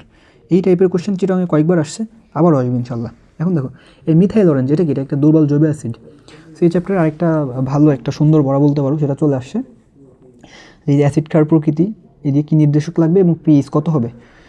তো এখানে কী কী থাকে? সবল অ্যাসিড সবল ক্ষার, সবল অ্যাসিড দুর্বল ক্ষার, দুর্বল অ্যাসিড সবল ক্ষার, দুর্বল অ্যাসিড দুর্বল ক্ষার। তো যখন সবল অ্যাসিড সবল ক্ষার, তখন এখানে যে কোনো নির্দেশক ইউজ করতে পারবে, অর্থাৎ সব নির্দেশক। আর এক্ষেত্রে পিএইচ হবে 7, যেটা আমাদের বিশুদ্ধ পানির পিএইচ আর কি। এরপর যখন সবল অ্যাসিড দুর্বল ক্ষার, তখন নির্দেশক হবে কি? Methyl orange, methyl red. তো এক্ষেত্রে তাহলে পিএইচটা কী হবে? অ্যাকচুয়াল মানটা হবে হচ্ছে তোমার 5.27, আর রেঞ্জ হিসাবে যদি থাকে তাহলে অ্যান্সার হবে 4 থেকে 7। আর এক্ষেত্রে নর্মাল যদি বলে তাহলে সেক্ষেত্রে কী হবে? 7-এর কম হবে, যেহেতু এখানে অ্যাসিড সবল। এরপর দেখো দুর্বল অ্যাসিড সবল ক্ষার, এক্ষেত্রে নির্দেশক হচ্ছে ফেথা, মনে রাখবা, ফেথা, ফেনোফথ্যালিন তাতে থাইমালগুলো শেষ। আর এক্ষেত্রে পিএইচ কত হবে? অবশ্যই 7-এর চেয়ে বেশি, তাহলে সেই সংখ্যাটা কত? 8.8। আর রেঞ্জ থাকলে 8 থেকে 10, তাহলে এই ক্ষেত্রে ভ্যালুটা কী হবে? 7-এর চেয়ে বড় হবে, এখানে পিএইচ 7-এর চেয়ে বেশি। আরেকটা হচ্ছে দুর্বল অ্যাসিড দুর্বল ক্ষার, এগুলোর ক্ষেত্রে কোনো কিছু কার্যকর না। ওকে, এখন তোমার পটাশিয়াম পারম্যাঙ্গানেটে ম্যাঙ্গানিজের জারণ সংখ্যা কত? চিরঙে কিন্তু এই যে জারণ সংখ্যা নির্ণয়ের অনেকগুলা কোশ্চেন আসছে। সেটা হচ্ছে 7 হয়, কীভাবে হয় এই জারণ সংখ্যা আমরা কীভাবে বের করবো? যারটা বের করতে বলবে তাকে আমরা x ধরে নেব, আর বাকি মানগুলো বসিয়ে দেবো। নর্মালি দেখো ধাতু সময়ের জারণ মান হচ্ছে +1, মৃৎক্ষার ধাতু সময়ের জারণ মান +2, হ্যালোজেনের জারণ মান -1। আর অধিকাংশ যোগেই দেখবো অক্সিজেনের জারণ মান কত থাকবে? -2 থাকবে। এগুলো নিয়ে ফার্স্ট পেপারে কথা বলা হয়েছে, আবারও একটু বললাম যে ক্ষার ধাতু, মৃৎক্ষার ধাতু, হ্যালোজেন কে তোমরা জানো, আর না জানলে ওটা থেকে আবার একটু দেখে নিবে। তো তাহলে দেখো এখানে এই পটাশিয়াম, এটা কি? এটা আমাদের ক্ষার ধাতু, জারণ মান +1, এখানে অক্সিজেন -2 হবে, তাহলে যে +1 প্লাস ম্যাঙ্গানিজ বের করবো, সো x ধরছি x প্লাস 4 × -2, 4টার জন্য 4 দিয়ে গুণ করছি, তাহলে হলো x - 7 = 0, তাহলে x = +7। একটা বিষয় মনে রাখবা, আমাদের ম্যাঙ্গানিজের জারণ মান সর্বোচ্চ +7। হ্যাঁ, কোশ্চেন হতে পারে নিচের কোনটি জারণ মান সর্বোচ্চ? ম্যাঙ্গানিজ। এটা কিন্তু তোমার ফার্স্ট পেপারেও আমি দিয়ে রেখেছি। তারপর দেখো আমাদের প্রাইমারি স্ট্যান্ডার্ড পদার্থ, সেকেন্ডারি স্ট্যান্ডার্ড পদার্থ, বা প্রাথমিক প্রমাণদ্রব্য, সেকেন্ডারি প্রমাণদ্রব্য, ভেরি ভেরি ইম্পর্টেন্ট। এগুলো কিন্তু আমি অলরেডি পড়াই ফেলছি। এটা কোথায় আছে? এটা আছে হচ্ছে তোমার ল্যাবরেটরি নিরাপদ ব্যবহারের ওই নোটে। ওই নোটটা যারা পাও নাই সেটা আমাকে টেক্সট করিও, হোয়াটসঅ্যাপে দিয়ে দেবো গ্রুপে অ্যাড করে। আমি একটু জাস্ট বলে রাখি, দেখো প্রাইমারি স্ট্যান্ডার্ড পদার্থের এক্সাম্পল হবে কারা? যাদের দেখবা যে সি আছে, অর্থাৎ কার্বন আছে, যে সকল যৌগে কার্বন থাকবে তারা প্রাইমারি স্ট্যান্ডার্ড পদার্থ, যে সকল যৌগে কার্বন থাকবে তারা প্রাইমারি স্ট্যান্ডার্ড পদার্থ, যাদের কার্বন থাকবে না তারা সেকেন্ডারি স্ট্যান্ডার্ড পদার্থ। আর কিছু বৈশিষ্ট্য দিতে পারে, যেমন প্রাইমারি স্ট্যান্ডার্ডের বৈশিষ্ট্য কী? এরা তোমার বাতাসের অক্সিজেন জলীয় বাষ্পের সাথে বিক্রিয়া করে না, এদের ঘনমাত্রা দীর্ঘদিন অপরিবর্তিত থাকে, এদের বিশুদ্ধ অবস্থায় পাওয়া যায়, এরা পরিমাপের সময় রাসায়নিক নিক্তির ক্ষয় করে না। তাহলে এর উল্টাগুলা কী হবে? সেকেন্ডারি স্ট্যান্ডার্ড পদার্থের বৈশিষ্ট্য হবে। সো এরপর একটু দেখো এনটিপিতে 2 লিটার নাইট্রোজেন গ্যাসের ওজন কত? ওজন, সো ছবিতে মাঝে মধ্যে এখানে ভর না বলে ওজন বলছে, সো তোমার কনফিউজড হওয়ার কিছু নেই। আর আমি আজকে ক্লাসেই বলেছিলাম যে এনটিপি আর এসটিপি দুইটাতেই কি আয়তন সেম, 22.4 লিটার, এবং চাপও সেম থাকে। তাহলে এটা কেন বললাম? আমার তো এখানে এনটিপি যেহেতু বলছে, তোমার মাথায় চলে আসবে কি এসটিপি, অর্থাৎ কি 22.4 লিটার। তাহলে ওজন, এখন নাইট্রোজেনের ওজন কত? নাইট্রোজেন গ্যাস 28 গ্রাম, তাই না? N2, 14 দুগুণা 28। ওকে, তাহলে এনটিপির আয়তন যেহেতু 22.4 লিটার, তাহলে এই যে 22.4 লিটার এর ওজন কত হবে? 28 গ্রাম। এটা কিন্তু আসলে ওজন না, ভর। তাহলে 22.4 লিটারের ভর হচ্ছে এই 28 গ্রাম। 1 গ্রামের ভর হতো, 2 গ্রামের ভর হতো। সো তুমি চাইলে ঐকিক নিয়ম করতে পারো, অধিকাংশ স্টুডেন্ট হয়তো ঐকিক নিয়ম করে, বাট যদি চাও যে না আমি ফর্মুলা অ্যাপ্লাই করবো, তাহলে এটা থেকে পাওয়া যাবে যে W/m = কি VL/ 22.4, যেখানে VL কি ছিল? লিটার একক আয়তন। সো তাহলে এখানে জাস্ট এই W আনতে হবে। So W = VL/ 22.4। আর তার সাথে হচ্ছে আমাদের কী হবে? এখানে এটা একটু লেখাটা হয়নি, যেখানে কি হয়ে যাবে তোমার এমটা এখানে গুণ হয়ে যাবে, দেন নাইট্রোজেন এটা হয়ে যাবে 28। সো এখন জাস্ট হচ্ছে ক্যালকুলেশন করবা, ক্যালকুলেটার চাপবা, অ্যান্সার চলে আসবে। তারপর দেখো তোমার কোনটি জারণ বিজারণ বিক্রিয়া, এই যে ভেরি ভেরি ইম্পর্ট্যান্ট একটা প্রশ্নে চলে আসছি। এই প্রশ্নটা তোমরা সবাই একটু মনোযোগ দিয়ে খেয়াল করো। ছবিতে এই টাইপের কোশ্চেন হয় যে নিচের কোনটি জারণ বিজারণ বিক্রিয়া। এখন এই জারণ বিজারণ বিক্রিয়া হওয়ার জন্য তোমার যেটা মাথায় রাখতে হবে সেটা হচ্ছে যে তোমার যখন জারণ হবে সেক্ষেত্রে বিষয়টা হবে হচ্ছে তোমার মানে একটা বিক্রিয়া জারণ বিজারণ বিক্রিয়া হওয়ার জন্য যেটা হতে হয় সেটা হচ্ছে এর জারণ সংখ্যা পরিবর্তন হতে হয়, ঠিক আছে? ধরো বিক্রিয়কেও জারণ সংখ্যা যা হবে, উৎপাদেও যদি তার জারণ সংখ্যা তা হয়, তাহলে সেটা জারণ বিজারণ বিক্রিয়া হবে না। কোনো না কোনো মৌলের জারণ মান বিক্রিয়ক এবং উৎপাদে ভিন্ন ভিন্ন হতে হবে, সেক্ষেত্রে সেই বিক্রিয়াটা জারণ বিজারণ বিক্রিয়া হবে। এটা একটু ভালো করে খেয়াল করো। তোমরা অনেকে আমাকে ইনবক্সে বলছো যে ভাই জারণ বিজারণ পার্টটা একটু করে দেওয়ার জন্য, এই আজকে করে দিচ্ছি। দেখো তাহলে কী বললাম, আবার শোনো। আমার জারণ বিজারণ বিক্রিয়া হওয়ার জন্য কী হতে হবে, বিক্রিয়ক এবং উৎপাদের কোনো না কোনো মৌলের জারণ সংখ্যা ভিন্ন হতে হবে। যদি সেম হয় তাহলে সেটা জারণ বিজারণ বিক্রিয়া হবে না। এখন আমরা একটু টেস্ট করি এখানে কোনটা অ্যান্সার হবে। খেয়াল করো, এখানে সোডিয়াম এর জারণ মান কত, +1। এটা কি ক্লোরিন, এর জারণ মান -1। এরপর এখানে সিলভার +1, নাইট্রেট আয়ন মানে কি এটার -1। এখন এইখানে শুধু সোডিয়াম দেখো এটা +1, নাইট্রেট এটা -1। ওকে, তারপর দেখো এখানে silver chloride, silver +1, chloride chlorine -1। দেখো তো এখানে সোডিয়ামের কত আছে 1, এখানেও সোডিয়াম 1, এখানে ক্লোরিন -1, এখানেও ক্লোরিন -1, এখানে সিলভার +1, এখানেও +1, এখানে নাইট্রেট -1, এখানেও নাইট্রেট -1। তাহলে কি এটা জারণ বিজারণ বিক্রিয়া নয়, কারণ উভয় পাশে জারণ সংখ্যা সেম। পরে দেখো এখানে কি আছে, হাইড্রোফ্লোরিক অ্যাসিড HF আর হচ্ছে পটাশিয়াম হাইড্রোক্সাইড। আচ্ছা শোনো, হাইড্রোফ্লোরিক অ্যাসিড যেহেতু চলে আসছে, এখানে একটা ইম্পর্টেন্ট কথা বলি। তোমাদের কাচের উপর নকশা করা বা কাচ ক্ষয় করা এই টাইপের কোনো কিছু যদি থাকে, সেখানে অ্যান্সার হবে কি এই হাইড্রোফ্লোরিক অ্যাসিড, ঠিক আছে? যে কাচ খোদাই কাচে নকশার জন্য এই হাইড্রোফ্লোরিক অ্যাসিড HF ইউজ করা হয়। এখন খেয়াল করো এখানে হাইড্রোজেনের জারণ মান কত, +1, আর ফ্লোরিন এটা -1, পটাশিয়াম +1, আর হচ্ছে এখানে হাইড্রোক্সিল আয়ন হিসেবে রাখতে পারো, যেহেতু এখানে পানি আছে, সো হাইড্রোক্সিল আয়নের -1 আমরা সবাই জানি। এখানে দেখো পটাশিয়াম +1, ফ্লোরাইড কি -1। আচ্ছা এগুলো কীভাবে দিচ্ছি বুঝতে পারতেছ তো, যে ক্যাটায়ন আর অ্যানায়নের চার্জ কীভাবে দিচ্ছি? যে আমাদের ওই যে নর্মালি যেটা আমরা জানতাম যে ক্ষার ধাতুগুলার হচ্ছে কি +1, মৃৎ ক্ষার ধাতু হচ্ছে +2, ওইদিকে হ্যালোজেনগুলার হচ্ছে -1, এগুলো আর কি। তো এই যে তোমার সোডিয়াম যে হাইলিনাকে রুবি ছেঁচে ফেলেছে, তাই না? যে হাইড্রোজেন হচ্ছে লিথিয়াম, তারপর হচ্ছে কি সোডিয়াম, পটাশিয়াম, সিজিয়াম, এগুলো কি ক্ষার ধাতু, এদের জারণ মান +1। তারপর হচ্ছে ওদিকে তোমার কী বলো এটাকে, halogen, fluorine, chlorine, bromine, iodine, astatine, এদের কি -1। সো এখানে যে ফ্লোরিন কি এটা আমাদের সেই হ্যালোজেন, তারপরে যে এইদিকে সোডিয়াম, এগুলো হচ্ছে কি আমাদের ক্ষার ধাতু, ক্লোরিন এটাও আমাদের হ্যালোজেন। সো এই কারণে এই ভ্যালুগুলো এভাবে বসিয়ে দিচ্ছি। সো তোমরা জানো এগুলো নিয়ে তো কথা না বলি। তাহলে এখানেও গেল। এখন হচ্ছে যে পানিকে ভাঙলে আমরা কী পাই, একটা হাইড্রোজেন আয়ন প্লাস কি একটা হাইড্রোক্সিল আয়ন। তো হাইড্রোজেন আয়ন হচ্ছে +1 আর হাইড্রোক্সিল আয়ন -1। তো দেখো এখানেও হাইড্রোজেন +1, এখানেও হাইড্রোজেন +1, এখানে ফ্লোরিন -1, এখানেও ফ্লোরিন -1, এখানে পটাশিয়াম +1, এখানেও পটাশিয়াম +1, এখানে হাইড্রোক্সিল আয়নে -1, এখানেও -1। সো এখানেও জারণ সংখ্যার কোনো চেঞ্জ হয় নাই। সো এটাও আমাদের অ্যান্সার হবে না, অর্থাৎ এটাও জারণ বিজারণ বিক্রিয়া হবে না। এখন দেখো তো এটা আমাদের ক্যালসিয়াম কার্বনেট।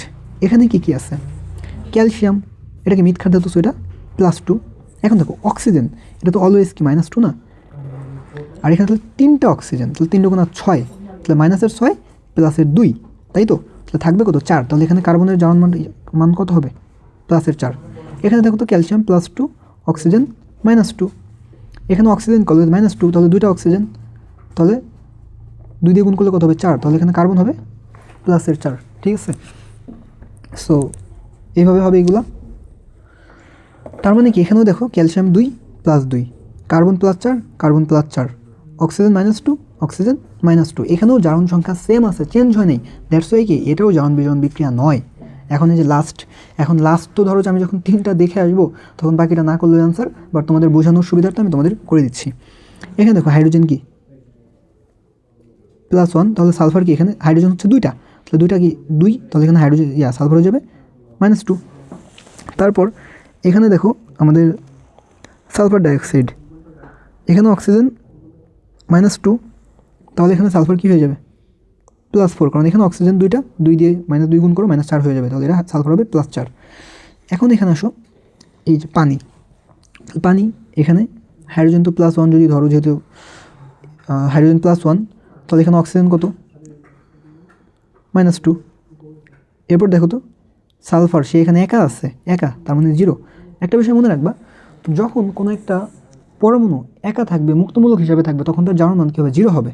তো এখানে সালফার আছে, বা ধরো থাকলো কি এখানে ক্লোরিন থাকলো, বা ধরো একটা থাকলো হচ্ছে নাইট্রোজেন N2 থাকলো। তো যখন একা থাকবে কোনো কিছু তখন তার জারণ মান কী হবে 0 হবে।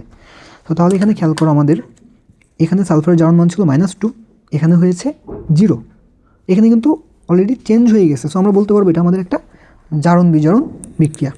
ওকে, সো এটা ভিডিওটা যারা না বুঝবা এটা একটু আবার ভিডিওটা একটু টেনে আবার দেখে নিবা, কারণ এটা থেকে একটা কোশ্চেন থাকবে আগামীকাল দেখবা, এই যে নিচের কোনটি জারণ বিজারণ বিক্রিয়া বা নিচের কোনটি জারণ বিজারণ বিক্রিয়া নয়।